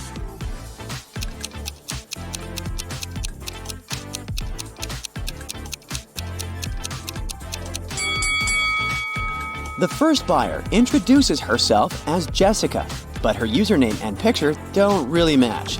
Moreover, it's a bad idea to reveal your phone number to strangers online. As for Mike, his proposal to lower the price is ridiculous because Audrey is selling the sofa for $100 only. Thus, Sheila is the best choice. Ooh. The next morning, Audrey wakes up in her new apartment. The boxes are still unpacked, but Audrey wants to brew some coffee. Her coffee machine is in one of these 3 boxes. The note on the first box says that the coffee machine isn't in box 2. The note on the second box says the machine is in box 1 or 3. And the note on the third box says that the coffee machine isn't here. Can you help Audrey choose the right box?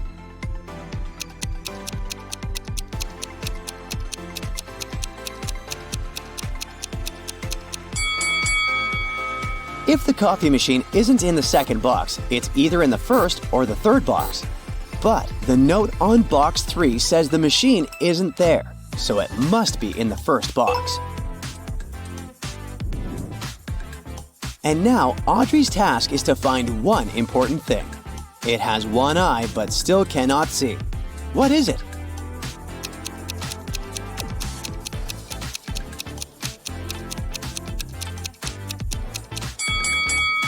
It's a needle. Here's what Audrey is looking for now. It's a protector and it sits on a bridge. One individual can see directly through it while others wonder what it hides. What is she looking for?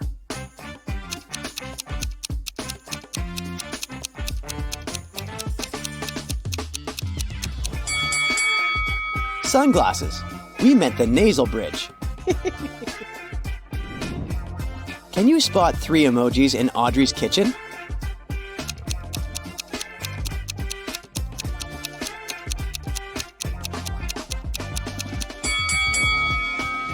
Here they are.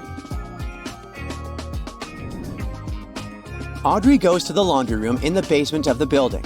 She gets lost and comes across 3 doors leading outside the trap. Behind the first door, there's a room full of poisonous bees that could make people lose their mind. Behind the second door, there's a room without oxygen. And there's a room full of unfriendly monsters behind the third door.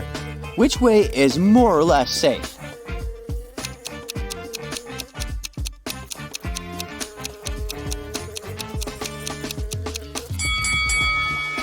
The room without oxygen seems the most promising option. Audrey can hold her breath and quickly walk through the room. Audrey is about to leave the basement, but she comes across an anxious neighbor who says, "I just saw a crocodile and it ran into the boiler room." Audrey goes there to check, but nobody's there. How did the croc escape?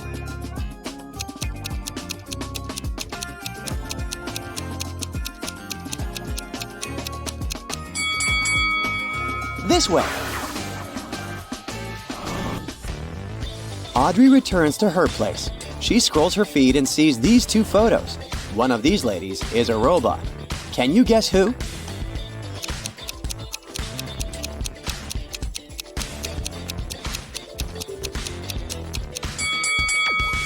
This lady on the left has an engine oil canister in the bathroom, but it doesn't prove that she's a robot. Meanwhile, the person in the toilet stall has strange wires in unexpected places, so she's the robot. Audrey goes to the furniture store. There, she sees a group of customers, but it's not that simple. One of them is a werewolf. Can you guess who?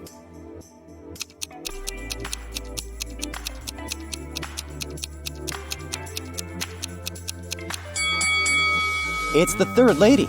Her claws pierced her gloves. She's transforming into a werewolf. Audrey goes to the local food court and purchases a cup of coffee and a strawberry donut. She leaves a tray with her order on a table and leaves for a moment to tip the waiter. Then she returns to find out that her food is gone. Audrey questions 3 people standing nearby. The cleaner says, "I was about to throw away your tray, but then I noticed that the food was untouched, so I left it alone." The manager says, Sorry, miss. It's not my job to guard the tables. and a customer sitting next to Audrey says, Ew, gross. I would never touch someone else's food. What if you're sick? Who's lying?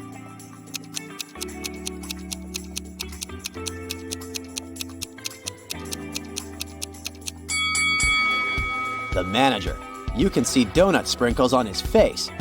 Busted. Kai gets a new job as a lab assistant. He arrives at work early in the morning. Bad news! All capsules with their robots have opened, and now the robots are crushing the lab. Kai runs to the control panel, but unfortunately, the previous employee left a hot mess. All the wires are tangled. Which button should Kai press?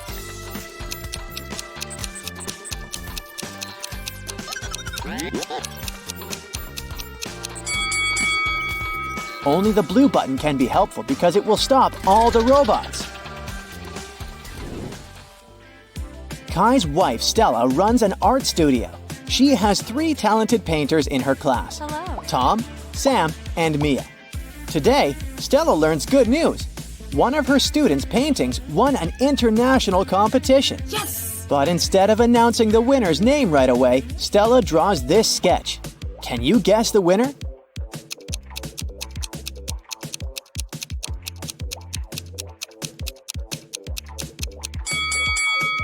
Stella encoded a hint in her sketch. If we take the first letters of these 3 words, we'll get the name Sam. Kai and Stella reunite to go to sleep. A loud sound wakes them up in the middle of the night. They hide under their blankets. After a while, they dare to look out and see a werewolf. Kai soon realizes that the monster isn't real. How did he know?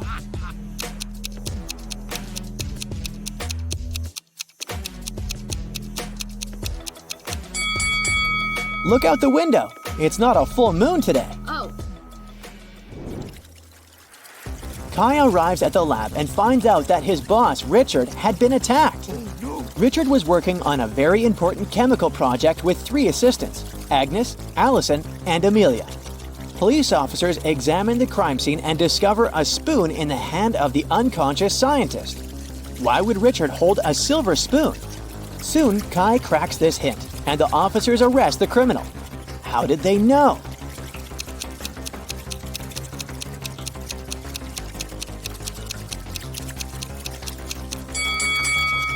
Richard was a chemistry scientist, so he gave a hint. Ag is the chemical symbol for silver. The scientist was pointing at Agnes. Kai enters an abandoned part of the lab.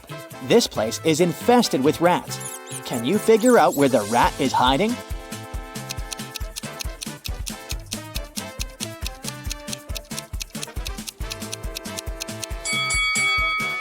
Over here.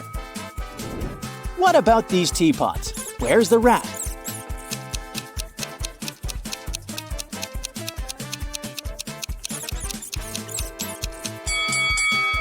Hello.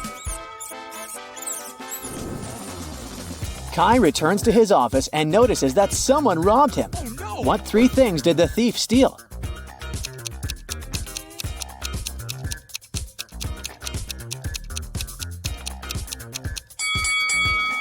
Here they are.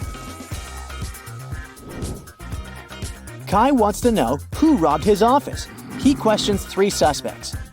Amelia says that she went to the library to grab a book. Allison says that she went to wash her hands before lunch.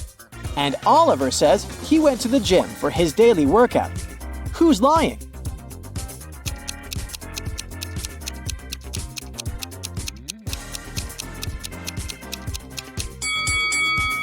Allison couldn't wash her hands.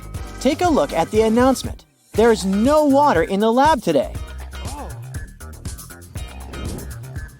After work, Kai takes a walk in the park. This elderly lady lost her husband. Oh my lord. Can you find him among these guys?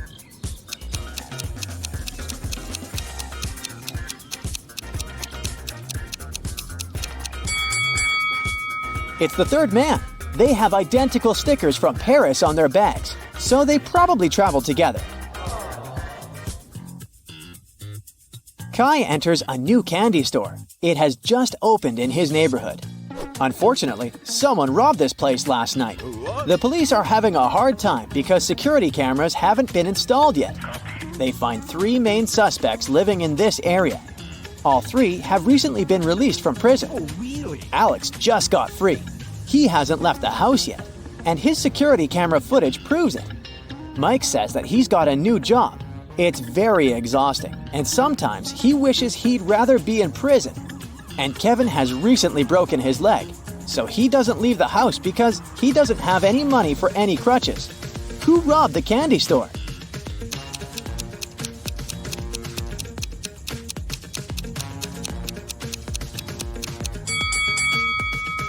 Alex! He's all covered in soot. Take a look at his fireplace. He climbed out through it. On the weekend, Kai comes to a big family dinner at his relative's house. He takes a lot of pictures. One of these photos shows a mother and daughter, and the other photo shows a stepmother and stepdaughter. Can you guess who is who?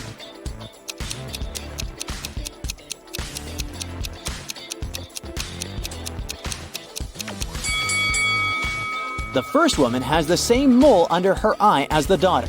They must be blood relatives. So the second lady is the stepmother. Kai and Stella are chilling on the beach. Kai goes swimming alone. After a while, he returns and finds Stella unconscious on a sun lounger. Kai calls the police and doctors. They figure out that Stella was poisoned. The officer investigates the crime scene and Stella's stuff. Can you help him find anything suspicious?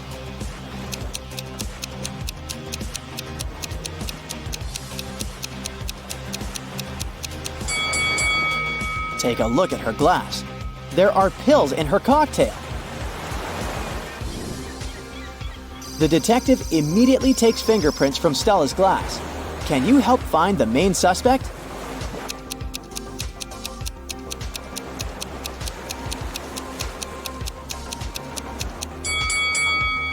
Why did the photographer touch her glass? That's suspicious. Kai and Stella return home and realize their cat Fluffy is missing. They question 3 neighbors. Vivian says that she didn't see any cats and she's allergic to all the animals. That's why she stays away from them. Helen says that she has no reason to steal their cat because she has her own. Donna says that she was painting her fence and saw Fluffy for a moment, but the cat ran away very quickly. Can you figure out who's lying?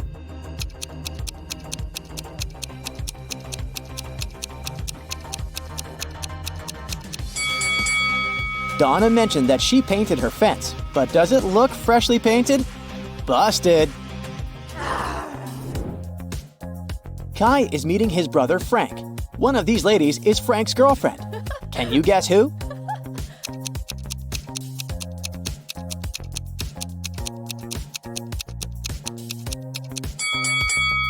The lipstick marks on Frank's neck are exactly the same as the first lady's lipstick, so she's his girlfriend. The next morning, Kai arrives at the lab. Wow! Someone left a weird gift box on his desk. Kai opens it and finds a cute teddy bear. The box isn't signed. Kai wants to know who did it, so he questions his coworkers. Amelia says that she didn't enter Kai's office today. Oliver says that he's afraid of soft toys. And the janitor says that he entered Kai's room in the morning to vacuum clean it. He didn't see any gift boxes. Who's lying?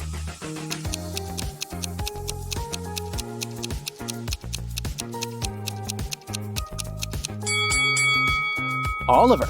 Take a look at his own desk. There's a couple of soft toys there, so his story is fake. Kai goes shopping and buys 2 items. A hat and a scarf cost $110. The hat is $100 more expensive than the scarf. How much does the scarf cost?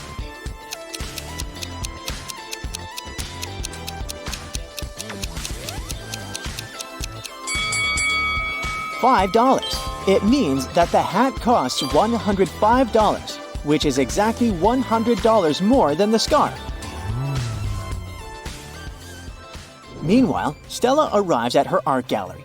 Oh no! Someone sprayed the best paintings with yellow paint. Stella closed the gallery at 9 p.m. last night, and everything was fine. The police find 3 suspects and visit their houses.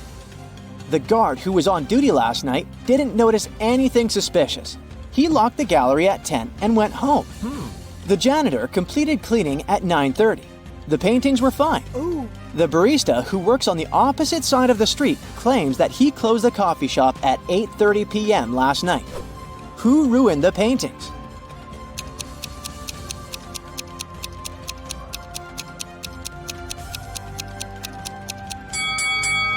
Take a closer look at the guard's trash bin. He threw away a pair of gloves stained with yellow paint. Busted! Kai and Stella go hiking and get lost. Soon they come across 4 roads. The first one leads to a supermassive black hole. It swallows everything that gets close. The second road ends in a sea full of sharks. The third road leads to a mountain that's impossible to climb over. And the fourth road ends in a bottomless abyss. Which road should the guy take?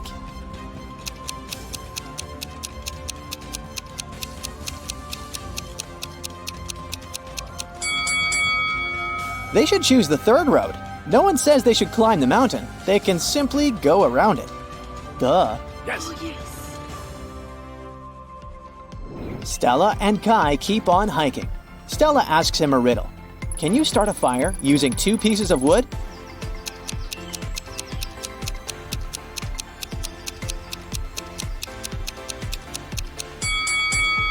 Yes, make sure one of them is a matchstick.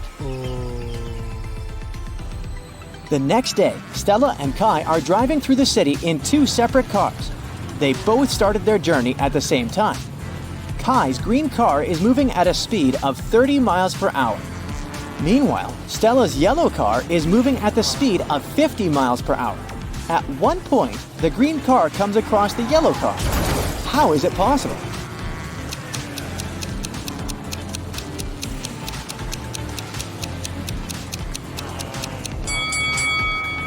The cars are traveling in the opposite direction.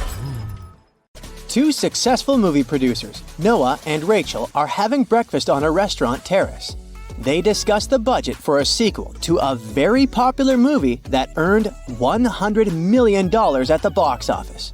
They speak very quietly because they suspect that someone might overhear them. Some curious people indeed eavesdrop on their conversation. Can you find them?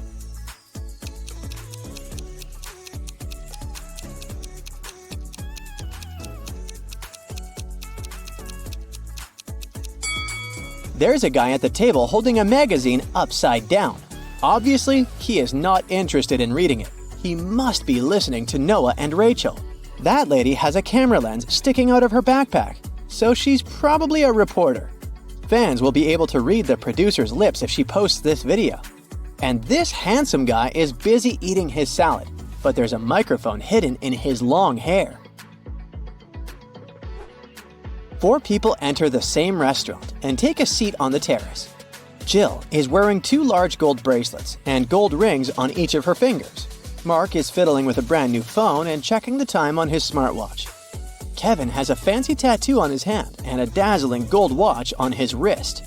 Luke doesn't have any watches, rings, or bracelets, but he's wearing a smart suit. Only one of them is a millionaire.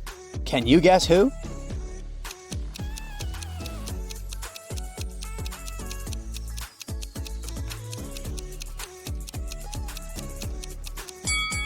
It's Luke. He's got car keys in his pocket, and there's a brand new sports car parked nearby. Jill has old ripped shoes. All that gold can be fake. Mark's phone is a knockoff, and Kevin has old ripped shoes, just like Jill. After the meeting, Noah returns to his place. He needs these 3 items. Can you help him find them?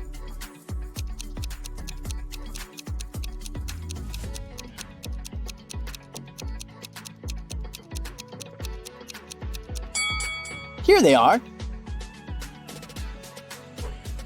Noah wants to read the secret sequel script on his laptop. This file is protected by a password, which Noah doesn't remember. But here's a hint. He should enter all the bold numbers one by one.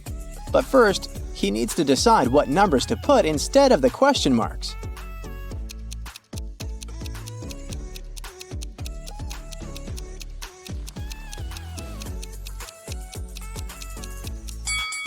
He just needs to put a multiplication sign between the numbers on the left. So the answers are 0 and 18. And here's the correct password. Later that night, Noah throws a party at his house, where he usually lives alone. Everyone from his work is invited. In the middle of the party, Rachel finds Noah poisoned in his bedroom. A detective arrives to investigate and questions 3 main suspects: Amy, Kelly, and Connor. All of them deny entering Noah's bedroom. Who's lying?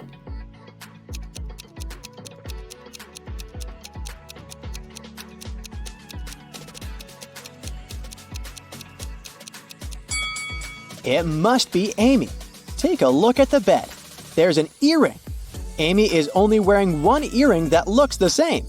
Busted! Rachel lives with her husband, Chuck, and 3 daughters. Her dream is to go to the Academy Awards ceremony with Chuck. But unfortunately, her husband is an introvert. So he says, "All right, I'll go with you if you manage to bring me some water." Chuck only gives her a colander to fulfill this task. Can you help Rachel find a solution?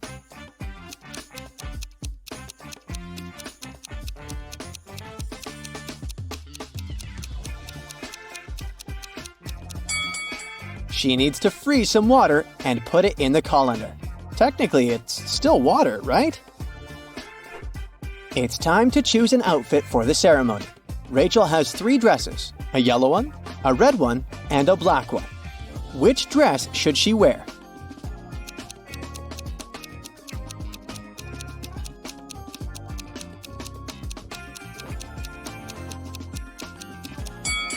Rachel should wear the red dress. That button on the yellow dress is about to come off, and someone spilled some paint on the black dress. Rachel sneaks into her daughter's room to investigate who stained the black dress. This is the bed of the oldest daughter, Shelley. This bed belongs to Lily, the middle daughter. And this is the bed of Ella, the youngest one. Can you help Rachel figure out who ruined her dress?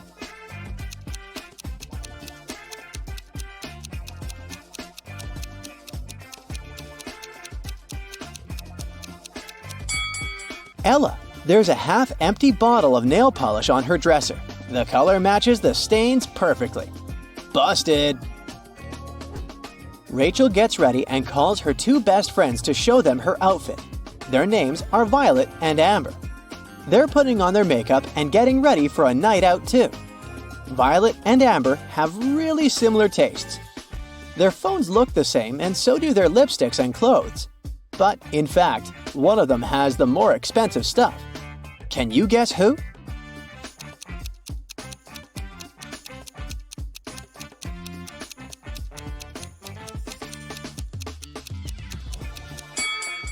Take a look at Amber. Her dress logo gives her away since it's obviously a knockoff. One famous magician is performing at the ceremony's after party. He's going to show his most spectacular trick. The magician puts 8 different cards on the table and covers them with a black cloth. He asks Rachel to come closer. Now you'll see 2 rows of 4 cards. I want you to select only one of them. He lifts the cloth for 1 second and then covers the cards again. Rachel chooses one card. The magician looks at her and whispers, Now close your eyes. Think about the card. Think of nothing else. I'm going to read your mind now. She closes her eyes. After a few seconds, the magician says, Take a look at the table. I've removed your card and replaced it with a new one. Rachel opens her eyes, and it's magic! He indeed removed the card she thought about. But how did he do it?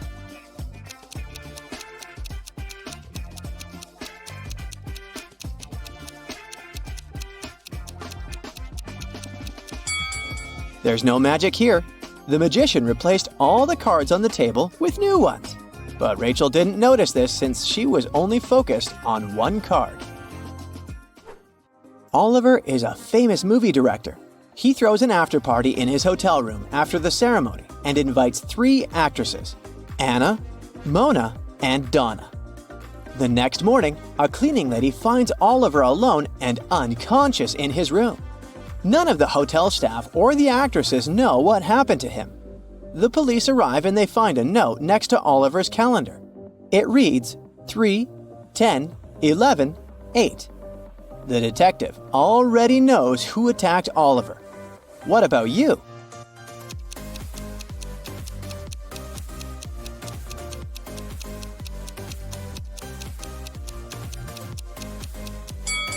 It was Mona. The note was next to a calendar. Take the first letters of each month and you get the name Mona. The next day, Rachel goes to the local farmer's market. Can you spot anything odd here?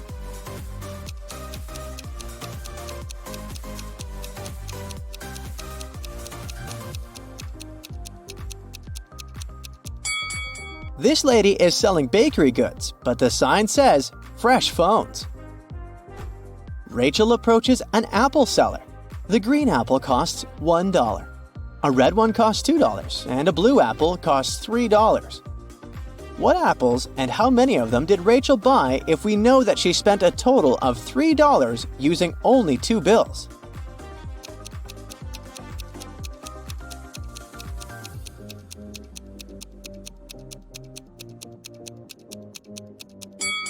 Rachel bought a green and a red apple. She paid for the green apple with a $1 bill, and she used the $2 bill to pay for the red apple.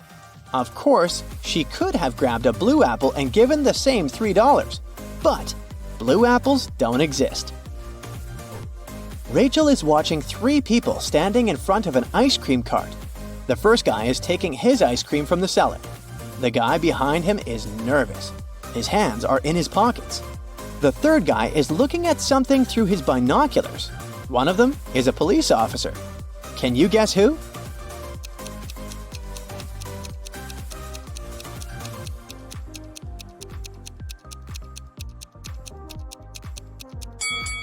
It's the first guy. He has a police radio in his pocket. Rachel enters a local high-tech fair. Cyborgs are working here along with humans, but one of these robots is defective. Can you spot which one?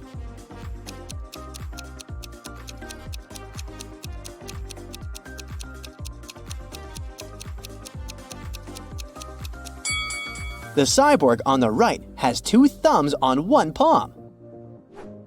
What do you say about these 2 cyborgs?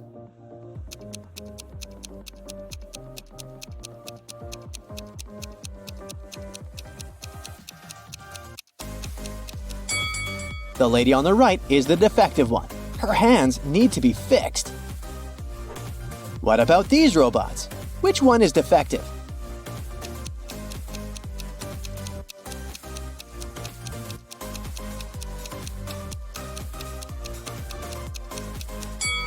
It's the guy on the left. His eye needs to be fixed. Marcus is a lucky game show winner. He can choose one of 3 prizes: a brand new Mercedes, an expensive laptop, or a designer wallet. What do you think is the best choice? Comment below.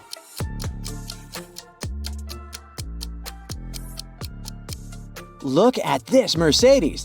The logo is crooked. The car must be fake. The same goes for the wallet. This logo is supposed to be written in a different way. That's what the real logo looks like. But the laptop seems to be okay. The logo is correct. So, Marcus should probably opt for this device. On a rainy evening, Megan came home and found that someone had eaten her chocolate bar. She asked her sisters whether one of them had done it. Maria said she'd been working out in her room and hadn't left it the whole day. Amelia said she would never eat someone else's chocolate. And Emma answered that she'd been outside, watering plants in the garden. She'd just come home herself. Help Megan find out the truth and share your ideas in the comments. It must be Emma. Why would she need to water plants outside if it's raining? Kayla was staying at a hotel in Paris. One day, someone broke into her room and took all her expensive stuff. the police had 3 suspects. Alan said that he had been trying to pour himself some coffee downstairs, but with his arm in a sling, it had been extremely tricky. Marie told the police that she had been at the reception trying to solve some issues with her shower, and Bruce said that he had been sleeping. Help the detectives figure out who's guilty and leave them a message in the comments.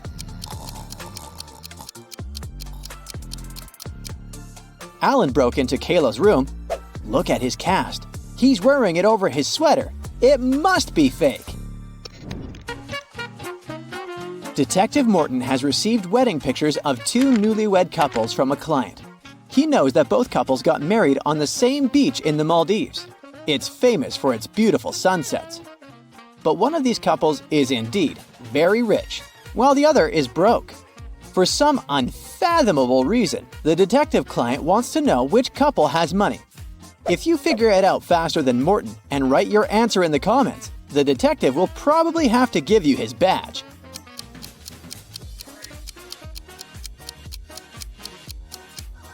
The guys on the right are wearing very simple wedding suits, but they're indeed celebrating their wedding on the beach. But if you take a closer look at the couple on the left, you'll soon realize the lighting on their fancy clothes and faces doesn't match the background. Plus, you can spot a few green screen fragments at the edges of the picture. Their photo isn't real. They can't afford to go to the Maldives in real life. They're broke.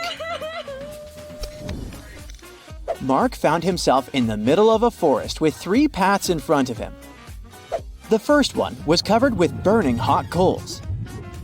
The second path was so cold that it felt like Antarctica under his feet.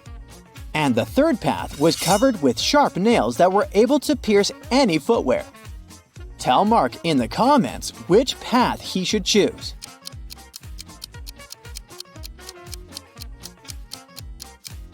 The guy should pick the third path. All that ice is bound to be gone soon since it's too close to hot coals. Adam was driving home late at night when he noticed he was about to run out of gas. He stopped at a gas station to fill his gas tank and buy some snacks. Inside, there was a cashier and another customer dressed in black. When Adam came up to the employee to pay, she told him $505. Adam paid, went outside, and called the police to report an emergency. If you have any idea why he did so, comment below.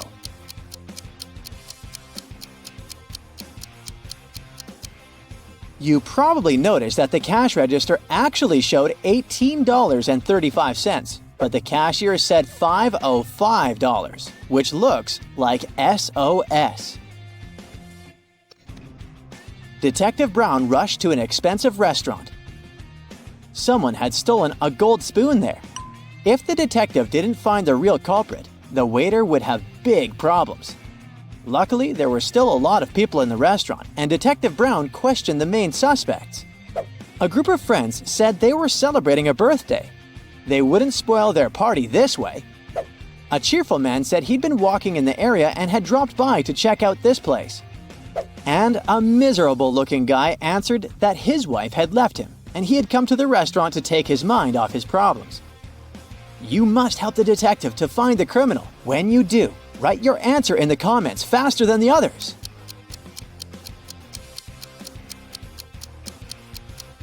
The second man lied.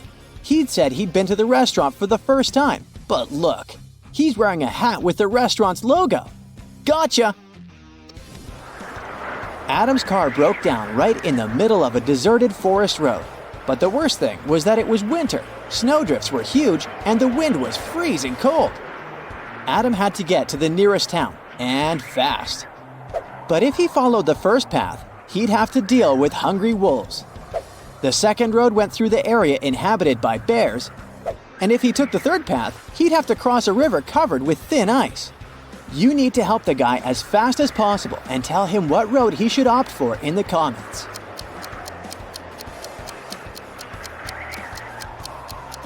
Adam should sneak through the bear's territory.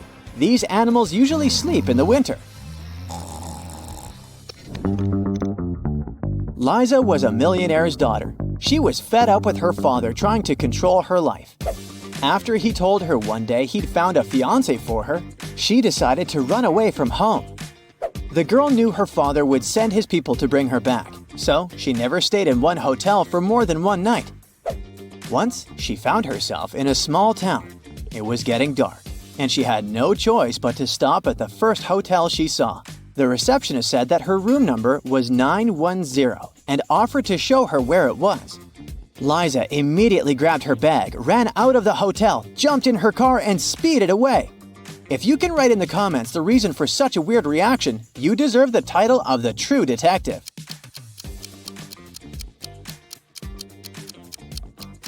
The first digit of a hotel room number usually means the floor it's on. Room 910 is supposed to be on the 9th floor, but look at the hotel. It only has 3 floors. Young fashion designer Bruno was preparing for his first show. He was a bit anxious, so he took a break to steady his nerves. But when it was time for him to present his collection, no one could find him. In an hour, a security guard saw him in the bathroom, lying on the floor. Someone had hit him on the head. The police had 3 suspects. Maya, one of the models, said she'd had problems with her dress and hadn't even had time to leave the dressing room. Catherine, one of the guests, said that she was Bruno's biggest fan and had been wearing his clothes for years. Apparently, she had no reason to hit him. Sam, the designer's assistant, said he had rushed to the nearest coffee shop to get Bruno an Americano to calm him down. Who is the culprit? Share your ideas in the comments.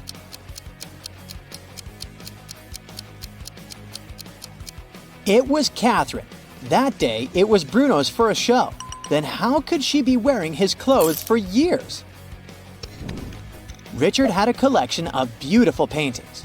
One day, while he was away, his favorite one got stolen. The police suspected one of Richard's neighbors. Nicole said she'd been out of town. She returned home just an hour ago and was so tired after a long drive that she immediately went to bed. Dennis said he had been getting ready to paint his house, but since it didn't seem the rain would stop anytime soon, he went to the movies instead. Julie answered that her sister had been feeling unwell. That's why Julie was busy looking after her little nephew. Take that magnifying glass of yours and tell us the truth. Who's guilty?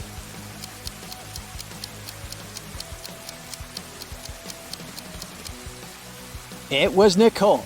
It had been raining for the whole day. If the woman had returned home just an hour before, the road under her car would be wet. Inspector Lewis found the footage of a fancy dinner where a famous actress was almost poisoned. He analyzed the video and came to a quick conclusion of who was the culprit. Take a look at the image. Can you figure out who tried to poison the celebrity?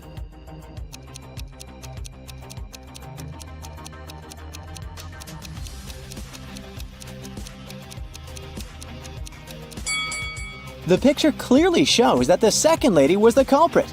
You see, the lady decided to wear gloves so she wouldn't get poison on her hands and poison herself. Besides, if you were to poison someone, you would have to make the food look presentable. And if you take a look at the First Lady's soup, it looks pretty terrible. Alex needed to get across a park in the middle of the night. He walked fast, until out of nowhere a hooded man came up to him and knocked him out. The next day, Alex went to the closest police station to file a report. When he got there, the police were interrogating 3 suspects, Ben, Michael, and Bernie. The detective gave each of them a marker and asked them to write down their names. As soon as they finished, he arrested the right person. How did the officer know who to arrest?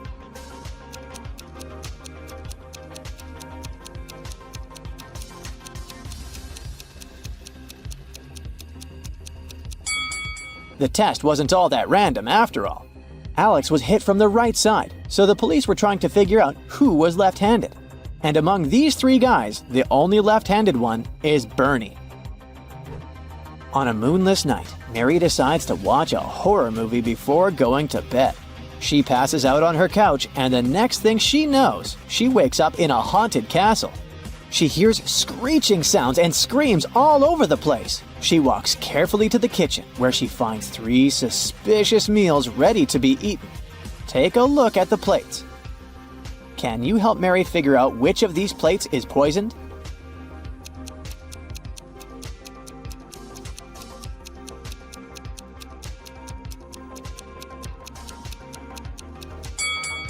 So, the french fries look relatively okay. The cake has a spider climbing on top of it. But hey, it's protein, right? But the meat, oh, the meat has a strange liquid coming out of it. That's the one that's probably poisoned. The airport police are having a lot of trouble these days. Many convicts escape prison and are trying to leave the country as fast as they can. Take a look at this image. You gotta figure out ASAP who the fugitive is.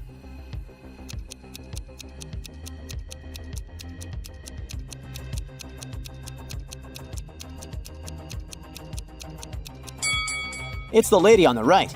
Although the woman in the wanted poster is blonde, she must have dyed her hair brown to try to get through security. But her lips and freckles are exactly the same as in the picture. Something weird happened to Johnny's wedding day. He was busy tackling some last-minute problems when he slipped on a banana peel. How comical. He hit his head pretty strongly, but when he woke up, he didn't know where he was. He lost his long and short-term memory, and there were 4 different brides in front of him, but he didn't know who his real bride was. Take a look at the image, and first of all, try to rule out which of these brides is actually life-threatening to Johnny.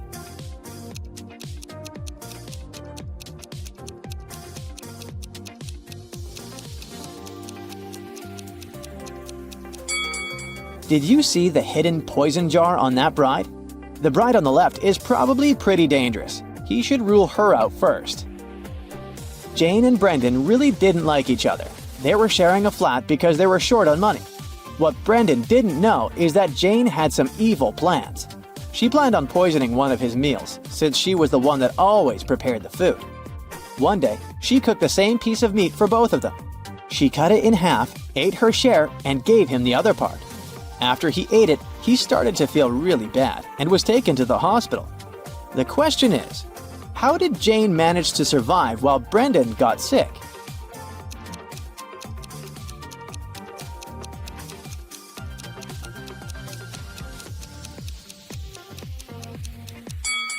Jane put poison on one side of the knife, which was the piece she gave Brendan. Take a look at this image. Who do you think is being more careless here?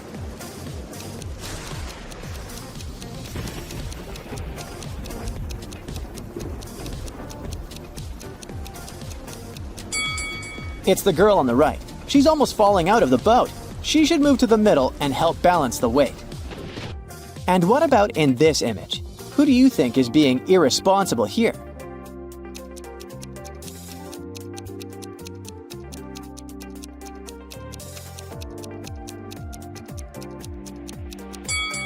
Let's see. It's the person on the right.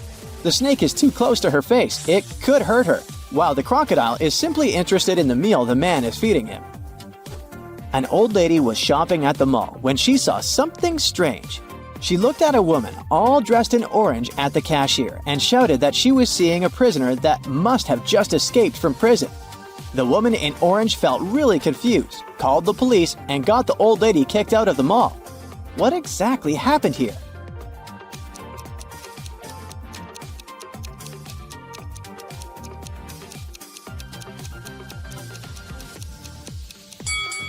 The woman was dressed in orange overalls. It was just a fashion trend, but the old lady mistook it for prison clothing. In a parallel reality where humans, witches, and all types of beings coexist, Jenny and Lawrence were playing hide and seek. They were inside a huge old mansion. Jenny spent hours looking for her friend until she stepped inside the study. There were footprints up until the middle of the room, and then they disappeared. The only window of the room was open. Take a look at the picture. Can you figure out what happened here?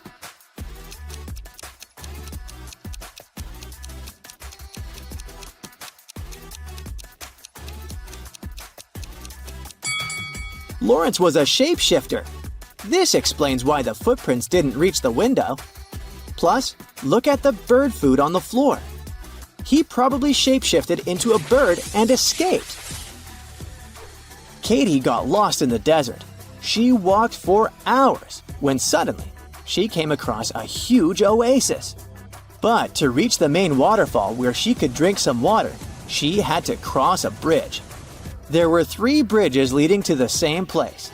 The first bridge was far from the ground, and its rope looked like it could rip at any second. The second bridge had some hungry-looking alligators crawling on it. The last bridge stood above a lake full of poisonous water plants. Which bridge should she choose?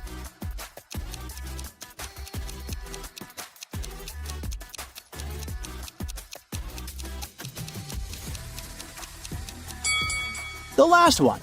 The bridge stands above a poisonous lake, but she won't touch the water when crossing it. A group of friends rented a fancy villa for vacation, right on the seaside. When they arrived, the hostess offered them cake and drinks. They chatted and ate the delicious cake, when suddenly, two of them started to feel really bad. They were immediately taken to the hospital, and the doctor said they found poison in their bodies. Take a look at the image. How did the other two friends survive after eating the cake?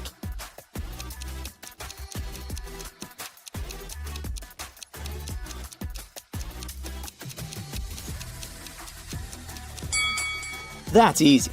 The poison wasn't in the cake. The poison was on the drinks the hostess served them.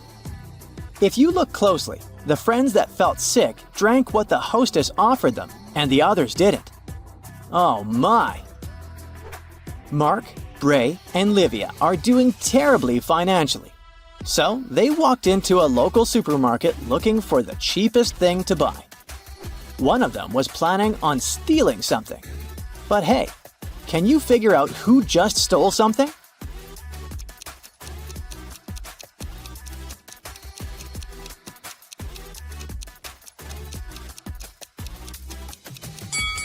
It was Livia, the little girl.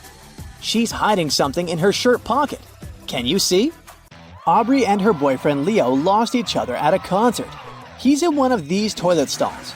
Can you help Aubrey find her partner?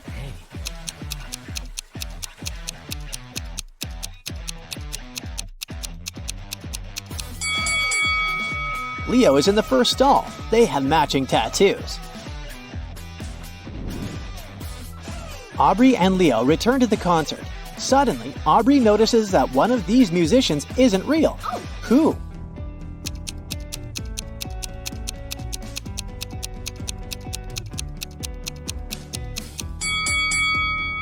The guitarist is not real. His guitar has no strings. Really?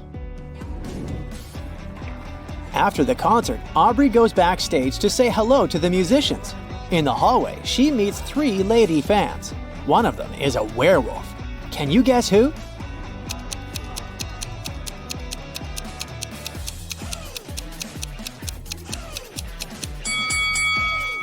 The first and the second ladies don't have any shadows, therefore, they're vampires. So, only the third lady can be a werewolf. Oh. Aubrey enters the dressing room and finds the singer, Emma, unconscious on the floor. Aubrey calls the police and an ambulance. Officers question 3 suspects. The guitarist says, "I left the dressing room for 15 minutes to go to the toilet." The drummer says, "Emma asked me to bring her a burger with fries from the kitchen. When I returned, the police were already there." The piano player says, "I was taking selfies with my fans in the hallway." Who's lying?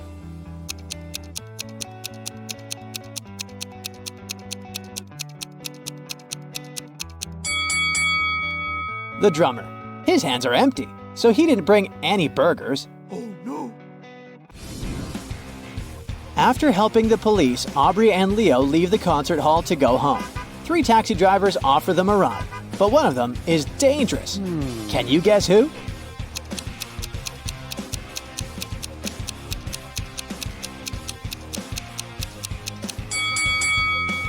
The second driver has a hyena in the back seat of his car. The next morning, Aubrey goes to the park for her daily workout. She spots 2 people chilling on 2 benches. One of them is a villain. Can you guess who?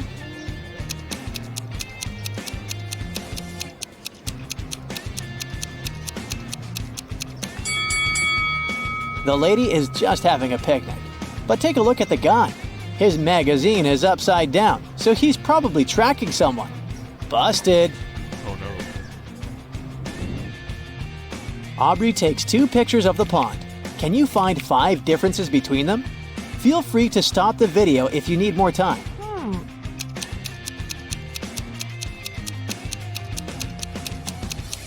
Are you ready to see the answers? Here they are. Oh, yes. Aubrey gets a message from her friend, Mary Jane. She fell from a bridge today, Ah. but she survived. How?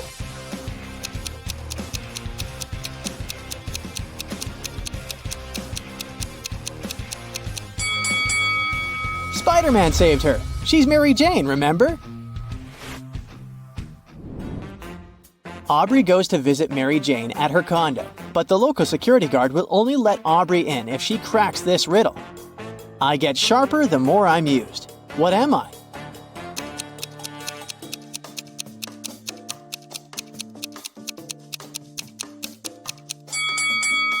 Easy peasy. It's the brain. Mary Jane greets Aubrey and treats her to cupcakes and tea. There are 4 cupcakes in the box. One of them isn't safe. Can you guess which one?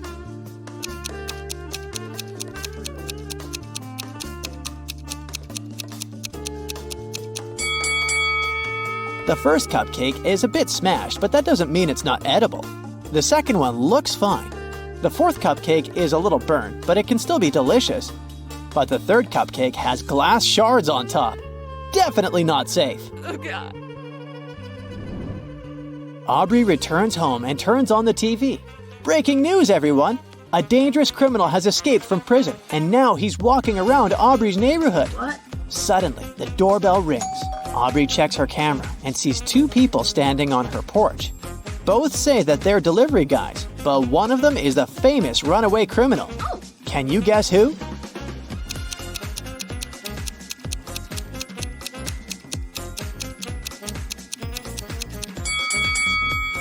The guy on the left. He hides an axe in one of his trouser legs. Oh, my God. Aubrey calls the police, but the criminal realizes her intentions and escapes through the backyard. The police follow him and end up in a parking lot. The criminal is hiding in one of these 5 cars. Can you find him?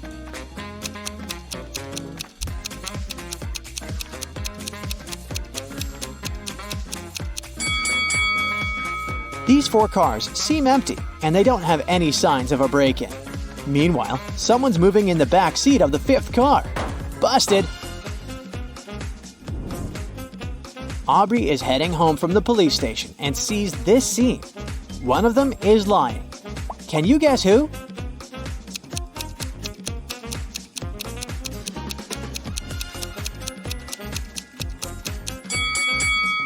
The vampire hunter is lying. This guy isn't a real vampire. He got scared and his cheeks turned red. Also, he has a shadow, just like humans. Aubrey keeps walking and comes across 3 neighbors arguing about one bike. Whose bike is it?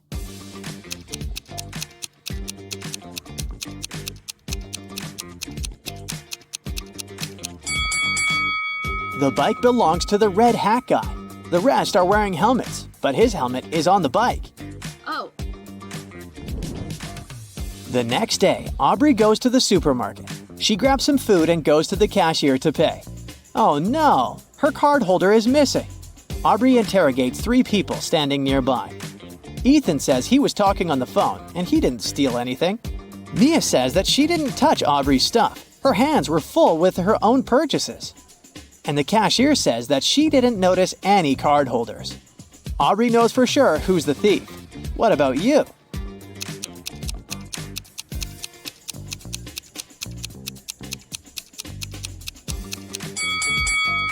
Take a look at Mia's purchases. She hid Aubrey's card holder inside the kale. Aubrey enters the local diner to have lunch, but this is not a regular boring restaurant. One of these 2 customers is a former mermaid. Can you guess who?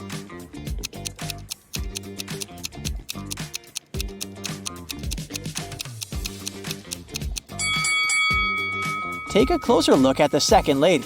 She has scratches on her knees. That's because she's learned to walk just recently. Oh. Aubrey takes a seat and notices these two innocent-looking couples. One of the couples are visiting from another planet. Can you guess who?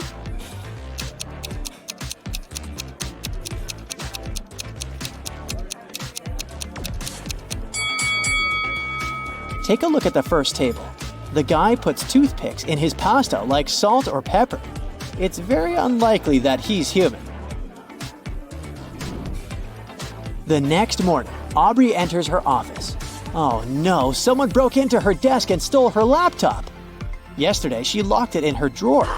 Aubrey calls the security guards and they question 4 suspects. The cleaning lady says, "I only entered Aubrey's room once to take out the trash early in the morning. I didn't touch her desk." The designer says, "Yesterday I left earlier than Aubrey, so I didn't see anything." The office manager says, "I was the first one to arrive today, but I spent all morning in my own room working on an urgent task." And the account manager says, "I was having a business meeting in the conference room all morning." Who's lying?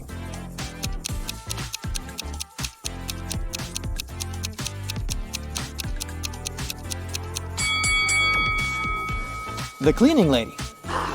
Take a look at Aubrey's bin. She didn't take out the trash, so her story is fake.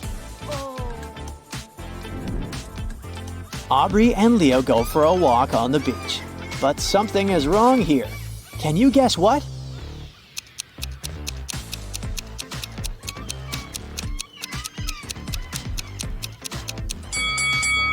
No waves.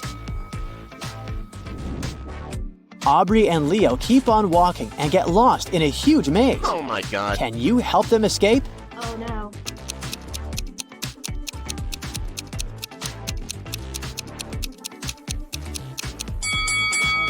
Here's the only way out.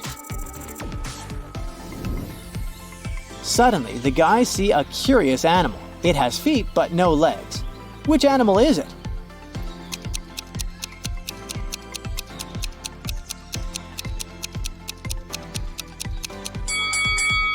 It's a snail.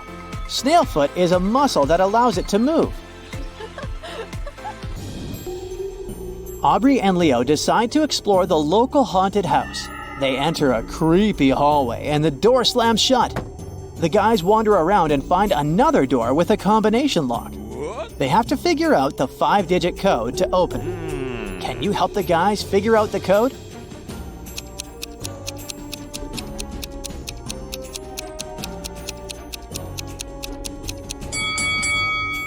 Take a look at these fancy runes on the wall. It's a hint. These are just mirrored digits. The code is 13947. Yes! The guys open the door. They faint because the next room is filled with sleeping gas. After a while, they wake up in a basement and see a drawing of the floor. Suddenly, a creepy voice says, "2 letters are missing here. Guess which ones, and I'll set you free.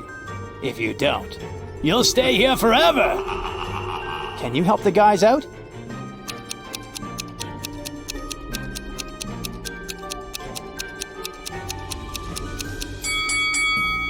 The missing letters are N and N. The guys open the next door and see a bunch of butterflies flying in the air. Can you count the exact number of green butterflies?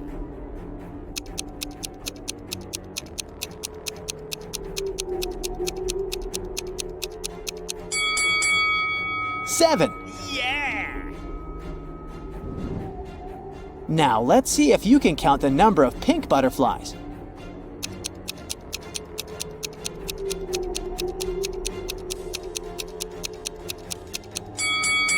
The correct answer is 9. Oh my god. Finally, the guys get out of the haunted house. They take 2 pictures for their social media. Can you find 5 differences between them?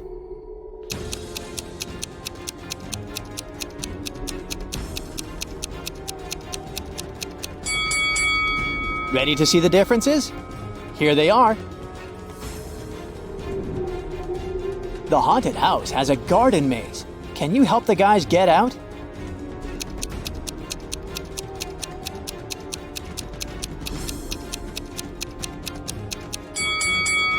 They should definitely choose the first route.